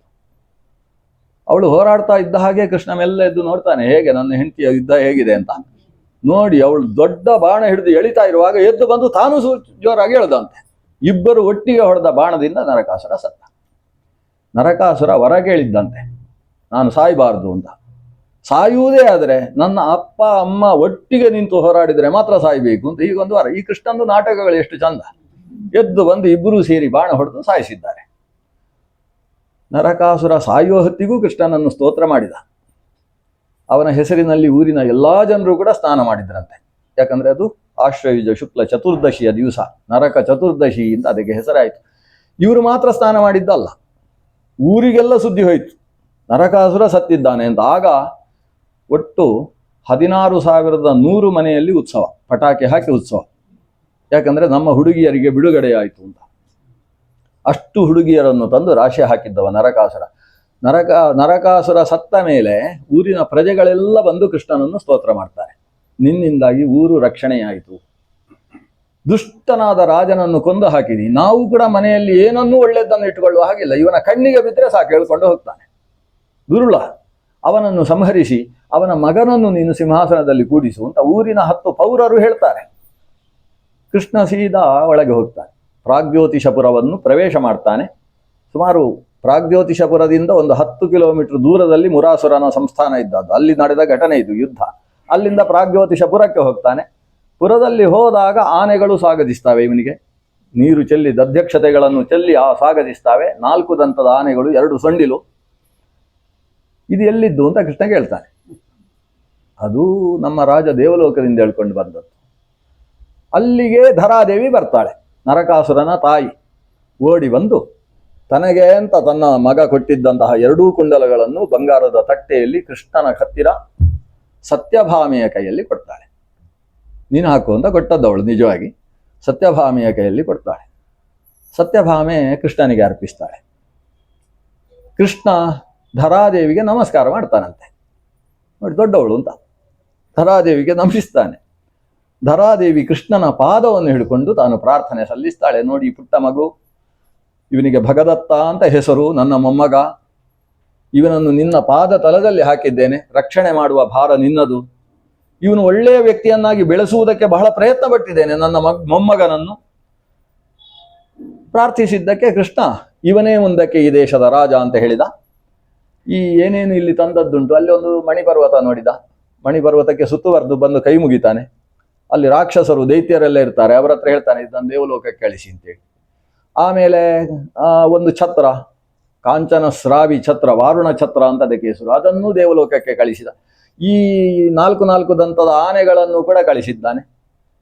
ಇನ್ನು ಈ ಒಂದು ಕುಬೇರಂದು ಎಷ್ಟೆಷ್ಟೋ ತಂದು ಹಾಕಿದ್ದ, ಅದನ್ನೆಲ್ಲ ಕುಬೇರನಲ್ಲಿಗೆ ಕಳಿಸಿದ. ಒಂದು ಆನೆಯನ್ನು ಉಳಿಸಿದಂತೆ, ಎಲ್ಲ ಕಳಿಸೋದು ಬೇಡ, ಈಗ ತಂದದ್ದು ಅಪ್ಪನದ್ದು ಪ್ರಸಾದ ಅಂತೇಳಿ ಅದಕ್ಕೆ ಸುಪ್ರತೀಕ ಅಂತ ಹೆಸರು. ಒಂದು ಆನೆಯನ್ನು ಮಾತ್ರ ಇಲ್ಲಿ ಉಳಿಸಿದ್ದಾನಂತೆ, ಉಳಿದದ್ದನ್ನೆಲ್ಲ ಕಳಿಸಿದ. ಇನ್ನೂ ಒಳಗೆ ಹೋಗಿ ಅಂತಃಪುರಕ್ಕೆ ಪ್ರವೇಶ ಮಾಡಿದ. ಅಲ್ಲಿ ನೋಡಿತು ಅಂತಾದ್ರೆ 16,100 ಜನ ಹುಡುಗಿಯರು. ಕೃಷ್ಣನನ್ನು ನೋಡಿದ್ದೇ ತಡ ಪ್ರತಿಯೊಬ್ಬರೂ ನಮ್ಮ ಹೃದಯದಲ್ಲಿ ಆರಾಧ್ಯವಾದ ದೇವರೇ ಬಂದಿದ್ದಾರೆ ಅಂತ ಅವರಿಗೆ ತಾವು ಶರಣು ಹೋಗಿದ್ದಾರೆ. ಕೃಷ್ಣ ಹೇಳಿದ, ಎಲ್ಲರನ್ನೂ ಬಿಡುಗಡೆ ಮಾಡಿದ್ದೇನೆ, ನೀವು ನಿಮ್ಮ ರಾಜರ ನಿಮ್ಮ ಮನೆಗೆ ನೀವು ಸಾಗತಕ್ಕದ್ದು ಅಂತ ಹೇಳಿದ. ಆಗ ಹುಡುಗಿಯರೆಲ್ಲ ಕೃಷ್ಣನ ಪಾದಕ್ಕೆ ಬಿದ್ದು, ಕೃಷ್ಣ, ನಾವು ಪರಪುರುಷನ ಮನೆಯಲ್ಲಿ ಇಷ್ಟು ಕಾಲ ಇದ್ದವರು, ನಮ್ಮನ್ನು ಸಮಾಜ ಹೇಗೆ ನೋಡೀತು, ನಾವು ಆಂತರಿಕವಾಗಿ ಶುದ್ಧವಾಗಿದ್ದೇವೆ ಅನ್ನುವುದನ್ನು ತಿಳ್ಕೊಂಡಿರ್ತಕ್ಕಂಥವ ಸರ್ವಸ್ವಾಮಿಯಾದಂತಹ ನೀನು. ಆದ್ರಿಂದ ಸರ್ವಸ್ವಾಮಿಯಾದಂತಹ ನೀನೇ ನನಗೆ ಜೀವನದಲ್ಲಿ ಬದುಕುವುದಕ್ಕೆ ಬೇಕಾದಂತಹ ಶಕ್ತಿಯನ್ನು ಕೊಡಬೇಕು ಅಂತ ಅಷ್ಟೂ ಜನರು ಪ್ರಾರ್ಥಿಸಿದರು. ಅವರ ಪರಿಶುದ್ಧಿ ಮತ್ತು ಶ್ರದ್ಧೆ, ಭಕ್ತಿ ಇದನ್ನು ಅಂತರ್ಯಾಮಿಯಾಗಿ ತಿಳಿದಂತಹ ಭಗವಂತ ಕೃಷ್ಣ ಹೇಳ್ತಾನೆ, ಹಾಗಿದ್ರೆ ನೀವು ನಿಮ್ಮ ಊರುಗಳಿಗೆ ಹೋಗುವುದಕ್ಕೆ 16,100 ರಥಗಳು ಇಲ್ಲಿ ಸಿದ್ಧಾಗಿದೆ, ಭಗದತ್ತ ವ್ಯವಸ್ಥೆ ಮಾಡಿದ್ದಾನೆ. ಆ ರಥದಲ್ಲಿ ನಿಮ್ಮ ಊರಿಗೆ ಹೋಗಿ ನಿಮ್ಮ ತಂದೆ ತಾಯಿಯರನ್ನು ಕರ್ಕೊಂಡು ನೀವು ದ್ವಾರಕೆಗೆ ಹೋಗಿ, ಅಷ್ಟೊತ್ತಿಗೆ ನಾನು ದ್ವಾರಕೆಗೆ ಬಂದಿರ್ತೇನೆ ಅಂತ ಹೇಳಿ ಕೃಷ್ಣ ಗರುಡಾರೂಢನಾಗಿ ಆ ಕರ್ಣಕುಂಡಲವನ್ನು ಸತ್ಯಭಾಮೆಯ ಕೈಯಲ್ಲಿ ಹಿಡಿಸಿಕೊಂಡು ತಾನು ದೇವಲೋಕಕ್ಕೆ ಹಾರ್ತಾನೆ. ದೇವಲೋಕದಲ್ಲಿ ಅದಿತಿ ದೇವಿಯೇ ಸ್ವಾಗತಿಸ್ತಾಳಂತೆ ಇವರನ್ನು. ಸ್ವಾಗತಿಸಿದಂತಹ ಅದಿತಿ ದೇವಿಗೆ ನಮಸ್ಕಾರ ಮಾಡ್ತಾರೆ. ತಾನು ನಮಸ್ಕಾರ ಮೊದಲು ಮಾಡ್ತಾನೆ, ಮಾಡಿದೆ ನೀನು ಯಾಕೆ ನಮಸ್ಕಾರ ಮಾಡುವುದಿಲ್ಲ ಅಂತ ಕೇಳ್ತಾನೆ ಪಕ್ಕದಲ್ಲಿ. ಭಾಗವತ ಹಾಗೆ ಹೇಳ್ತದೆ, ಯಾಕೆ ಗೊತ್ತಿಲ್ಲ. ಸತ್ಯಭಾಮೆ ಸ್ವಲ್ಪ ನಮಸ್ಕಾರ ಮಾಡುವುದರಲ್ಲಿ ಹಿಂದೆ ಅಂತ ಅರ್ಥ. ಕೃಷ್ಣ ಹೇಳ್ತಾನೆ, ನೀನು ಯಾಕೆ ನಮಸ್ಕಾರ ಮಾಡುವುದಿಲ್ಲ, ಆಶೀರ್ವಾದ ತೆಗೋ. ಅವಳು ನಮಸ್ಕಾರ ಮಾತ್ರ ಮಾಡಿಲ್ಲ. ಕೃಷ್ಣ ಹೇಳ್ತಾನೆ, ಅದನ್ನು ಕೊಡ್ಲಿಲ್ಲ ಅಂತ ಕೇಳ್ತಾನೆ. ಅದನ್ನು ಕೊಡಬೇಕು ಅಂತ. ಕುಂಡಲ, ಓ ಹೌದಲ್ವ ಅಂತ ಹೀಗೆ ತೆಗಿತಾಳೆ. ಇಲ್ಲೆಲ್ಲ ಕಟ್ಟಿಕೊಳ್ಳುವ ಕ್ರಮ ಇತ್ತಂತೆ. ಅಲ್ಲಿಂದ ತೆಗೆದು ಆ 2 ಕುಂಡಲಗಳನ್ನು ಕೂಡ ಅಮ್ಮನ ಕೈಯಲ್ಲಿ ಕೊಟ್ಟು, ಅತ್ತೆಯ ಕೈಯಲ್ಲಿ ಕೊಟ್ಟು ನಮಸ್ಕಾರ ಮಾಡ್ತಾಳೆ. ಆ ತಾಯಿಗೆ ಒಂದು ಆನಂದ ಆಗ್ತದೆ ಆ ಕುಂಡಲವನ್ನು ನೋಡಿ. ಕುಂಡಲದ ಆಸೆ ಅಲ್ಲ, ರಕ್ಕಸ ಕಿತ್ತುಕೊಂಡು ಹೋಗಿದ್ದಾನೆ ನನ್ನ ಮಾಂಗಲ್ಯದ ಲಕ್ಷಣವನ್ನು ಅಂತ ಆಕೆಗೆ ಬೇಸರ. ಆದ್ರಿಂದ ಅದನ್ನು ಹಾಗೆ ಹಿಡ್ಕೊಂಡು ಈಕೆಯನ್ನು ತಬ್ಬಿಕೊಂಡು, ಇಷ್ಟು ಒಳ್ಳೆ ಕೆಲಸ ಮಾಡಿದ್ದೀರಿ, ಎಷ್ಟು ಒಳ್ಳೆಯವರು ನೀವು, ನಿಮಗೆ ಯಾವತ್ತೂ ಕೂಡ ಮುಪ್ಪು ಬರದೇ ಇರಲಿ, ನಿತ್ಯ ಯೌವನವಂತರಾಗಿರಿ ಅಂತ ಒಂದು ಆಶೀರ್ವಾದ ಮಾಡ್ತಾಳೆ. ಕೃಷ್ಣ ತಾಯಿಯ ಆಶೀರ್ವಾದ ಪಡೆದವ, ಇಂದ್ರನಿಂದ ಪೂಜಿತನಾಗಿ ನಾನು ಹೋಗಿ ಬರ್ತೇನೆ, ಯಾಕಂದ್ರೆ ನಮ್ಮ ಊರಿನಲ್ಲಿ ಭಾರಿ ಒಂದು ಗೌಜಿ ಕಾರ್ಯಕ್ರಮ ಇದೆ. ಈಗಾಗಲೇ ವಿಶ್ವಕರ್ಮನ ವ್ಯವಸ್ಥೆಯ ಪ್ರಕಾರ 16,100 ಕಲ್ಯಾಣ ಮಂಟಪ ವ್ಯವಸ್ಥೆ ಆಗಿದೆ. ಆದ್ದರಿಂದ ಅಲ್ಲಿಗೆ ಆ ಬೇಗದಲ್ಲಿ ಹೊರಡಬೇಕು ಅಂತ ಇಂದ್ರನ ಹತ್ರ ಅನುಮತಿ ಪಡೆದು ಹೊರಡುವಾಗ ಒಂದು ಸಲ ನಂದನವನ ನೋಡಿಕೊಂಡು ಹೋಗುವ, ಹೇಗೆ ಹೆಂಡತಿಯನ್ನು ಕರ್ಕೊಂಡು ಬಂದಿದ್ದೇನೆ, ಎಷ್ಟು ಕೆಲಸ ಮಾಡಿದ್ದಾಳೆ ಪಾಪ ಅವಳು, ಅದರಿಂದ ಅವಳಿಗೊಂದು ಖುಷಿ ಕೊಡಬೇಕು ಅಂತ ನಂದನವನವನ್ನು ಭೇಟಿ ಮಾಡಿದ. ನಂದನವನದಲ್ಲಿ ಎಲ್ಲ ಯಥಾಸ್ಥಾನದಲ್ಲಿ ಮಣಿಪರ್ವತ ಹಾಗೆ ಇದೆ. ಮಣಿಪರ್ವತವನ್ನು ದಾಟಿ ಹೋದಾಗ ಹಸುಗಳ ಆಲಯ, ನಾವು ಗೋಷ್ಠಿ ಅಂತ ಕರಿತೇವೆ, ಗೋಷ್ಠ ಇದೆ ಅಲ್ಲಿ. ಗೋಷ್ಠದಲ್ಲಿ ಹಸುಗಳ ಹತ್ತಿರದಲ್ಲಿ ನಿಂತರೆ ಏನೋ ವಿಶಿಷ್ಟವಾದ ಆನಂದ, ಕಾಮಧೇನು ಅದು. ಅಲ್ಲಿಂದ ಹಾಗೆ ಹೋಯಿತು ಅಂತ ಹೇಳಿದ್ರೆ ಅಲ್ಲೊಂದು ವಿಶಿಷ್ಟವಾದ ಕಲ್ಪವೃಕ್ಷ ಇದೆ. ಕಲ್ಪವೃಕ್ಷವನ್ನು ಈ ಹೆಂಡತಿಗೆ ಒಂದಷ್ಟು ಪರಿಚಯ ಮಾಡಿ ಕೊಡ್ತಾನೆ, ಬೇಕು ಅಂತಲೇ. ಎಷ್ಟು ಪರಿಚಯ ಮಾಡ್ತಾನೆ ಅಂದರೆ ನೀವೆಲ್ಲ ಕೇಳಿದರೆ ನೀವು ಬಿಡುವುದೇ ಇಲ್ಲ ಆ ವೃಕ್ಷವನ್ನು. ಸ್ವರ್ಗಕ್ಕೆ ಹೋಗಲೇಬೇಕು ಅಂತ ಹಠ ಹಿಡಿಯುವಷ್ಟು ಪರಿಚಯ ಮಾಡ್ತಾನೆ. ಎಂಥ ವೃಕ್ಷ ಅದು! ಅದರ ಬುಡದಲ್ಲಿರುವ ಬಣ್ಣ, ಮೇಲೆ ಬೀರುವ ಕೊಂಬೆಯ ಬಣ್ಣ, ಎಲೆಯ ಬಣ್ಣ, ಅದರಲ್ಲಿರುವ ಪುಷ್ಪದ ಬಣ್ಣ, 9 ಬಗೆಯ ಬಣ್ಣಗಳಿಂದ ಶೋಭಿಸ್ತಕ್ಕಂಥ ವೃಕ್ಷ. ಅವ ಹೇಳ್ತಾನೆ, ಅದರದ್ದು ಬುಡದಲ್ಲಿ ಬಣ್ಣ ಇದೆ ಅಲ್ವಾ, ಅದು ಮರಕತ. ಅದರ ಮಧ್ಯದಲ್ಲಿರುವುದು ಅದು ಪ್ರವಾಲ ಅಂದರೆ ಹವಳ. ಅದರ ಕೊಂಬೆಗಳಲ್ಲಿರುವ ಬಣ್ಣ ಅದು ವೈಡೂರ್ಯದ ಬಣ್ಣ. ಅವಳು ಹೇಳ್ತಾಳೆ, ನಮ್ಮ ಊರಲ್ಲಿ ವೈಡೂರ್ಯ ಹೀಗಿರುವುದಿಲ್ಲ ಅಲ್ವಾ, ಎಂಥ ಪ್ರಕಾಶ, ಹೋಗಿ ಮುಟ್ಟಿ ನೋಡು ಅಂತ ಹೇಳ್ತಾನೆ. ಇವಳ ಎಲ್ಲ ಅನುಭವ ಮಾಡಿಸ್ತಾನೆ. ಮುಟ್ಟಿದಾಗ ಇವಳಿಗೆ ಮೈಯಲ್ಲಿ ಒಂದು ವಿಶಿಷ್ಟ ಆನಂದದ ಅನುಭೂತಿ ಆಯಿತು. ಮುಟ್ಟಿದ್ರೆ ಇಷ್ಟು ಆನಂದ ಕೊಡುತ್ತಲ್ಲ ಈ ಮಣಿಗಳು, ಇನ್ನು ಧಾರಣೆ ಮಾಡಿದರೆ ಹೇಗಿರಬೇಡ ಅಂತ ಅನಿಸ್ತದೆ ಅವಳಿಗೆ. ನವರತ್ನಗಳಿಂದ ಖಚಿತವಾದ ಅದ್ಭುತವಾದ ವೃಕ್ಷ. ಆ ವೃಕ್ಷದ ಪುಷ್ಪ ನೋಡ್ತಾಳೆ, ಇದು ನೋಡ್ಲಿಕ್ಕೆ ಬಂಗಾರದ ಪುಷ್ಪ ಇದ್ದ ಹಾಗುಂಟಲ್ವಾ ಅಂತ ಕೇಳ್ತಾಳೆ. ಇದು ಬಂಗಾರದ್ದೇ, ಆದ್ರೆ ಪರಿಮಳ ಬರ್ತದೆ. ಬಂಗಾರದ ಪುಷ್ಪ ಪರಿಮಳ ಬಂದ್ರೆ ಹೇಗಿರ್ತದೆ? ಇವಳಿಗೆ ಒಂದು ಪುಷ್ಪ ತಲೆಯಲ್ಲಿ ಹಾಕೊಳ್ಬೇಕು ಅಂತ ಅನಿಸುತ್ತೆ. ಅಷ್ಟೊಂದು ಇದನ್ನು ಇಂದ್ರನ ಹತ್ರ ಕೇಳಿಯೇ ಮುಟ್ಟಬೇಕು. ಸರಿ, ಇಂದ್ರ ಆದ್ರೂ ಆಗ್ಬೋದು ಅಂತ ಹೇಳ್ತಾನ? ಇಲ್ಲ, ಇಂದ್ರ ಶಚಿ ಹತ್ರ ಕೇಳಿ ಆಮೇಲೆ ಹೇಳುವುದಂತೆ. ಇಷ್ಟು ಸಮಸ್ಯೆ ಉಂಟು ಆ ವೃಕ್ಷದಿಂದ ಪುಷ್ಪ ತಲೆಯಲ್ಲಿ ಇಟ್ಕೊಳ್ಬೇಕಾದ್ರೆ. ಶಚಿ ಹತ್ರ ಕೇಳಿದ್ರೆ ಮಾತ್ರ ಇದು ಸಿಗುವುದು ಅಂತ ಆದ್ರೆ ಈ ವೃಕ್ಷವನ್ನು ನಾವು ಮನೆಗೆ ತಗೊಂಡು ಹೋಗ್ಬೇಕು ಅಂತ ಹೇಳ್ತಾರೆ. ಕೃಷ್ಣನಿಗೆ ಆಶ್ಚರ್ಯ ಆಯ್ತು. ಯಾಕಂದ್ರೆ ನಾನು ಅಮ್ಮನಿಗೆ ನಮಸ್ಕಾರ ಮಾಡಿದ್ನಾ, ಅದಿತಿಗೆ ನಮಸ್ಕಾರ ಮಾಡಿ ಹೇಳುವಾಗ ಅಲ್ಲಿ ಇಂದ್ರ ಶಚಿ ಇಬ್ಬರು ಬಂದಿತ್ತು. ಶಚಿಯ ಮುಖ ನೋಡಿದಾಗಲೇ ನಂಗೆ ಅರ್ಥ ಆಯ್ತು, ತುಂಬಾ ದರ್ಪಿಷ್ಟೆ ಇವಳು ಅಂತ. ನಂಗೊಂದು ನಮಸ್ಕಾರ ಮಾಡಲಿಲ್ಲ ಅವಳು. ಹೇಳ್ತಾಳೆ, ಹೆಂಗಸರನ್ನು ನೋಡಿಕೊಳ್ಳುವಾಗ ಎಷ್ಟು ಜಾಗ್ರತೆ ಇರಬೇಕು. ಅವಳು ನಮಸ್ಕಾರ ಮಾಡಲಿಲ್ಲ. ಕೃಷ್ಣ ಇಂದ್ರನನ್ನು ಕೈ ಹಿಡಿದಾಗ ಇಂದ್ರ ನಮಸ್ಕಾರ ಮಾಡಿದ್ದಾನೆ, ಇಂದ್ರ ನಂಗೂ ನಮಸ್ಕಾರ ಮಾಡಿದ್ದಾನೆ, ಅವಳು ಮಾಡಲಿಲ್ಲ. ಅವಳಿಗೆ ನನ್ನನ್ನು ನೋಡಿದ್ರೆ ಒಂದು ಭಿಕಾರಿ ಅಂತ ಅನಿಸಿದೆ. ದರ್ಪ, ನನ್ನ ಹತ್ರ ಕಲ್ಪವೃಕ್ಷ ಇದೆ ಅಂತ ಅವಳಿಗೆ ದರ್ಪ. ಆ ದರ್ಪ ಇಳಿಸುವುದಕ್ಕೋಸ್ಕರ ಇದನ್ನು ನಮ್ಮವರಿಗೆ ತಗೊಂಡು ಹೋಗಬೇಕು ಅಂತ ಹೇಳಿದ್ರು. ಕೃಷ್ಣನಿಗೆ ಖುಷಿ ಆಯ್ತು, ಒಂದು ಒಳ್ಳೆ ಕೆಲಸ ಸಿಕ್ಕಿತು ಅಂತ. ಅವ ಹೇಳ್ತಾನೆ, ಹೀಗೆ ಮಾಡುವುದು ಸರಿಯಲ್ಲ. ಯಾಕಂದ್ರೆ ಇಂದ್ರ ನನ್ನ ಗೆಳೆಯ, ಅಣ್ಣ ತಮ್ಮಂದಿರೋ ರೀತಿಯಲ್ಲಿ ನಾವಿರತಕ್ಕಂಥವ್ರು. ಅವನ ಹತ್ರ ಅಷ್ಟು ಗೆಳೆತನ ಇಟ್ಟುಕೊಂಡು ಅವನದ್ದು ಆಸ್ತಿಯನ್ನು ನಾನು ಅಪಹರಿಸುವುದ? ಅದಲ್ಲದೆ ಕ್ಷೀರಸಾಗರ ಮಥನ ಕಾಲದಲ್ಲಿ ಬಂದಿರುವಂತಹದ್ದಿದು. ಬಂದದ್ದು ದೇವಲೋಕದ ಆಸ್ತಿ. ಅವರ ಆಸ್ತಿಯನ್ನು ನಾವು ಭೂಲೋಕಕ್ಕೆ ತಗೊಂಡು ಹೋದ್ರೆ ಭೂಲೋಕಕ್ಕೂ ದೇವಲೋಕಕ್ಕೂ ಏನು ವ್ಯತ್ಯಾಸ? ಆದ್ರಿಂದ ಇದು ತಗೊಂಡು ಹೋಗುವ ಹಾಗಿಲ್ಲ. 3ನೇ ಸಮಸ್ಯೆ ಉಂಟು. ಇದನ್ನು ನಾವು ಏನಾದರೂ ಗರುಡನ ಮೇಲೆ ಏರಿಸಿದ್ರೆ ಗಲಾಟೆ ಆಗ್ತದೆ. ಗಲಾಟೆಯಲ್ಲಿ ನಾನು ಬಿಲ್ಲು ಹಿಡಿಯುವ ಹಾಗಿಲ್ಲ. ಯಾಕಂದ್ರೆ ಇಂದ್ರನ ಜೊತೆಗೆ ಹೋರಾಡುವುದು ಅಷ್ಟು ಸರಿಯಲ್ಲ. ನೀನು ಹೋರಾಡಬೇಕಾಗುತ್ತೆ, ಮತ್ತೊಮ್ಮೆ ಯುದ್ಧ ಮಾಡಬೇಕಾಗ್ತದೆ. ತುಂಬ ಇಂಥ ಪಚೀತಿಯಲ್ಲ ಯಾಕೆ? ಸತ್ಯಭಾಮ ಹೇಳ್ತಾಳೆ, ಝಂಕರಿಸೇ ಬಿಡ್ತಾಳೆ, ನಾನು ಸಿದ್ಧ, ನೀವು ಅದನ್ನು ಎತ್ತಿ ಹಾಕುವುದು ಹೇಗೆ ಅಂತ ನಂಗೆ ಗೊತ್ತಿಲ್ಲ ಅಷ್ಟೇ. ಕೃಷ್ಣ ಗರುಡನಿಗೆ ಹೇಳಿದ, ಗರುಡ ಒಮ್ಮೆ ರೆಕ್ಕೆ ಬೀಸಿದ, ಪಟ್ಟ ಎದ್ದಿತಂತೆ. ಅದು ಇವನು ಕೆಳಗಿಂದ ಬೀಸುವುದು ಮೇಲಿಂದ ಬೀಸುವುದಿಲ್ಲ, ಬೀಸುವುದಕ್ಕೆ ಎದ್ದಿತ್ತು. ಎದ್ದದ್ದು ಸೀದಾ ಹಾರಿ ಬಂದು ಗರುಡನ ಮೇಲೆ ಕೂತಿದೆ ವೃಕ್ಷ. ನಂದನವನದ ಪಾಲಕರೆಲ್ಲ ಓಡಿ ಹೋಗಿ, ಕೆಲವರು ಇಂದ್ರನ ಹತ್ರ ಓಡಿದ್ರು, ಕೆಲವರು ಶಚಿ ಹತ್ರ ಓಡಿದ್ರು. ಶಚಿ ದಿವಸ ಬೆಳಗ್ಗೆ ಎದ್ದು ತುಳಸಿ ಪೂಜೆಗಿಂತ ಮೊದಲು ಅವಳು ಕಲ್ಪವೃಕ್ಷಕ್ಕೆ ಪೂಜೆ ಮಾಡಿ ಬರ್ತಾ ಇದ್ದವಳು. ಅಂತಹ ಕಲ್ಪವೃಕ್ಷವೇ ಎದ್ದಿದೆ ಅಂತ ಹೇಳಿ ವಿಷಯ ಕೇಳಿದ ಕೂಡಲೇ ಶಚಿ ಇಂದ್ರನ ಮುಖ ನೋಡ್ತಾಳೆ. ನೀವಿದನ್ನು ಉಳಿಸದೆ ಹೋದರೆ ನನ್ನ ಮೇಲೆ ನಿಮಗೆ ಪ್ರೀತಿ ಇಲ್ಲ ಅಂತ ಅರ್ಥ. ನಾಸಂ ಪ್ರಿಯ, ನಾನು ಪ್ರಿಯಳು ಆಗಿಯೇ ಇರಲಿಲ್ಲ ಅಂತ ಅರ್ಥ. ಇನ್ನೂ ಪ್ರೀತಿ ಇಲ್ಲ ಅಲ್ಲ, ಇಲ್ಲಿಯ ತನಕ ನೀವು ನನ್ನನ್ನು ಪ್ರೀತಿಸಿದ ನಾಟಕ ಮಾಡಿದ್ದು ಅಂತ ಅರ್ಥ. ಈಗ ಅದು ಉಳಿಸಲೇಬೇಕು ಅಂತ ಇಷ್ಟು ಹೇಳಿದರೆ ಇಂದ್ರ ಸಂಪೂರ್ಣ ಸಶಕ್ತನಾದ. ಕೃಷ್ಣನನ್ನಾದ್ರೂ ಎದುರಿಸಿಯೇ ಸಿದ್ಧ ಅಂತ ಬಂದ. ಮೊದಲು ಇಂದ್ರನಿಗಿಂತ ಮುಂಚೆ ಅಗ್ನಿ ಬರ್ತಾನೆ. ಅಗ್ನಿ, ಯಮ, ನಿರುತಿ ಎಲ್ಲರೂ ಹೋರಾಡ್ತಾರೆ. ಎಲ್ಲರ ಜೊತೆಗೆ ಹೋರಾಡಿದ್ದು ನಮ್ಮ ಸತ್ಯಭಾಮೆ. ಸತ್ಯಭಾಮೆ ಎಷ್ಟು ಚಂದ ಯುದ್ಧ ಮಾಡಿದ್ದಾಳೆ ಅಂತ ನಾವು ವ್ಯಾಸರ ಹತ್ರ ಕೇಳಬೇಕು. ಎಷ್ಟು ಚಂದ ಬರೆದಿದ್ದಾರೆ. 2 ಅಧ್ಯಾಯ ಅವಳ ಯುದ್ಧ. ಆಕೆ ಅಗ್ನಿಯಾದಿಗಳ ಜೊತೆಗೆ ಹೋರಾಡಿ ಕುಬೇರನ ಜೊತೆಗೆ 1 ಅಧ್ಯಾಯದಷ್ಟು ಯುದ್ಧ. ಕುಬೇರನದ್ದು ಏನೇನು ಆಯುಧಗಳುಂಟು ಅದನ್ನೆಲ್ಲ ಅಡ್ಡ ಹಾಕಿ ಕೊನೆಗೆ ಕುಬೇರನನ್ನು ಓಡಿಸಿಬಿಟ್ಲಂತೆ. ಕುಬೇರ ಸೀದಾ ರುದ್ರನ ಹತ್ರ ಹೋಗಿ ನಾನು ಸೋತು ಬಂದಿದ್ದೇನೆ ಅಂತ ಹೇಳಿದಂತೆ ಗೆಳೆಯನಾದ ರುದ್ರನ ಹತ್ರ. ಆವಾಗ ರುದ್ರನೇ ಯುದ್ಧಕ್ಕೆ ಬರ್ತಾನೆ. ರುದ್ರ ಬಂದಾಗ ಶ್ರೀಕೃಷ್ಣ, ಈಗ ನೀನು ಸ್ವಲ್ಪ ಬದಿಯಲ್ಲಿ ನಿಂತು ನಾನು ಯುದ್ಧ ಮಾಡ್ತೇನೆ, ಸ್ವಲ್ಪ ನನಗೆ ಶಕ್ತಿ ಬಂದಿದೆ ಅಂತ ಹೇಳಿ ಕೃಷ್ಣ ರುದ್ರನ ಜೊತೆಗೆ ಯುದ್ಧ ಮಾಡ್ತಾನೆ. ಕೊನೆಗೆ ರುದ್ರ ತ್ರಿಶೂಲವನ್ನೇ ಬೀಸಿ ಒಗೆದ. ಶ್ರೀಕೃಷ್ಣ ತನ್ನ ಕೌಮೋದಕಿಯನ್ನು ಹೊಡೆದಿದ್ದಾನೆ. ಕೌಮೋದಕಿ ಮತ್ತು ತ್ರಿಶೂಲ ಹೋರಾಡಿ ಆಮೇಲೆ ಎಲ್ಲರೂ ಕೂಡ ಕೃಷ್ಣ ಮತ್ತು ಇವರ ಯುದ್ಧ ನೋಡ್ಲಿಲ್ಲ ಅಂತೆ. ಅದೆರಡು ಹೋರಾಡುವುದನ್ನು ನೋಡಿದ್ರಂತೆ. ಅವೆರಡು ಪರಸ್ಪರ ಹೋರಾಡ್ತಾ ಇದ್ದಾವೆ ಆಕಾಶದಲ್ಲಿ.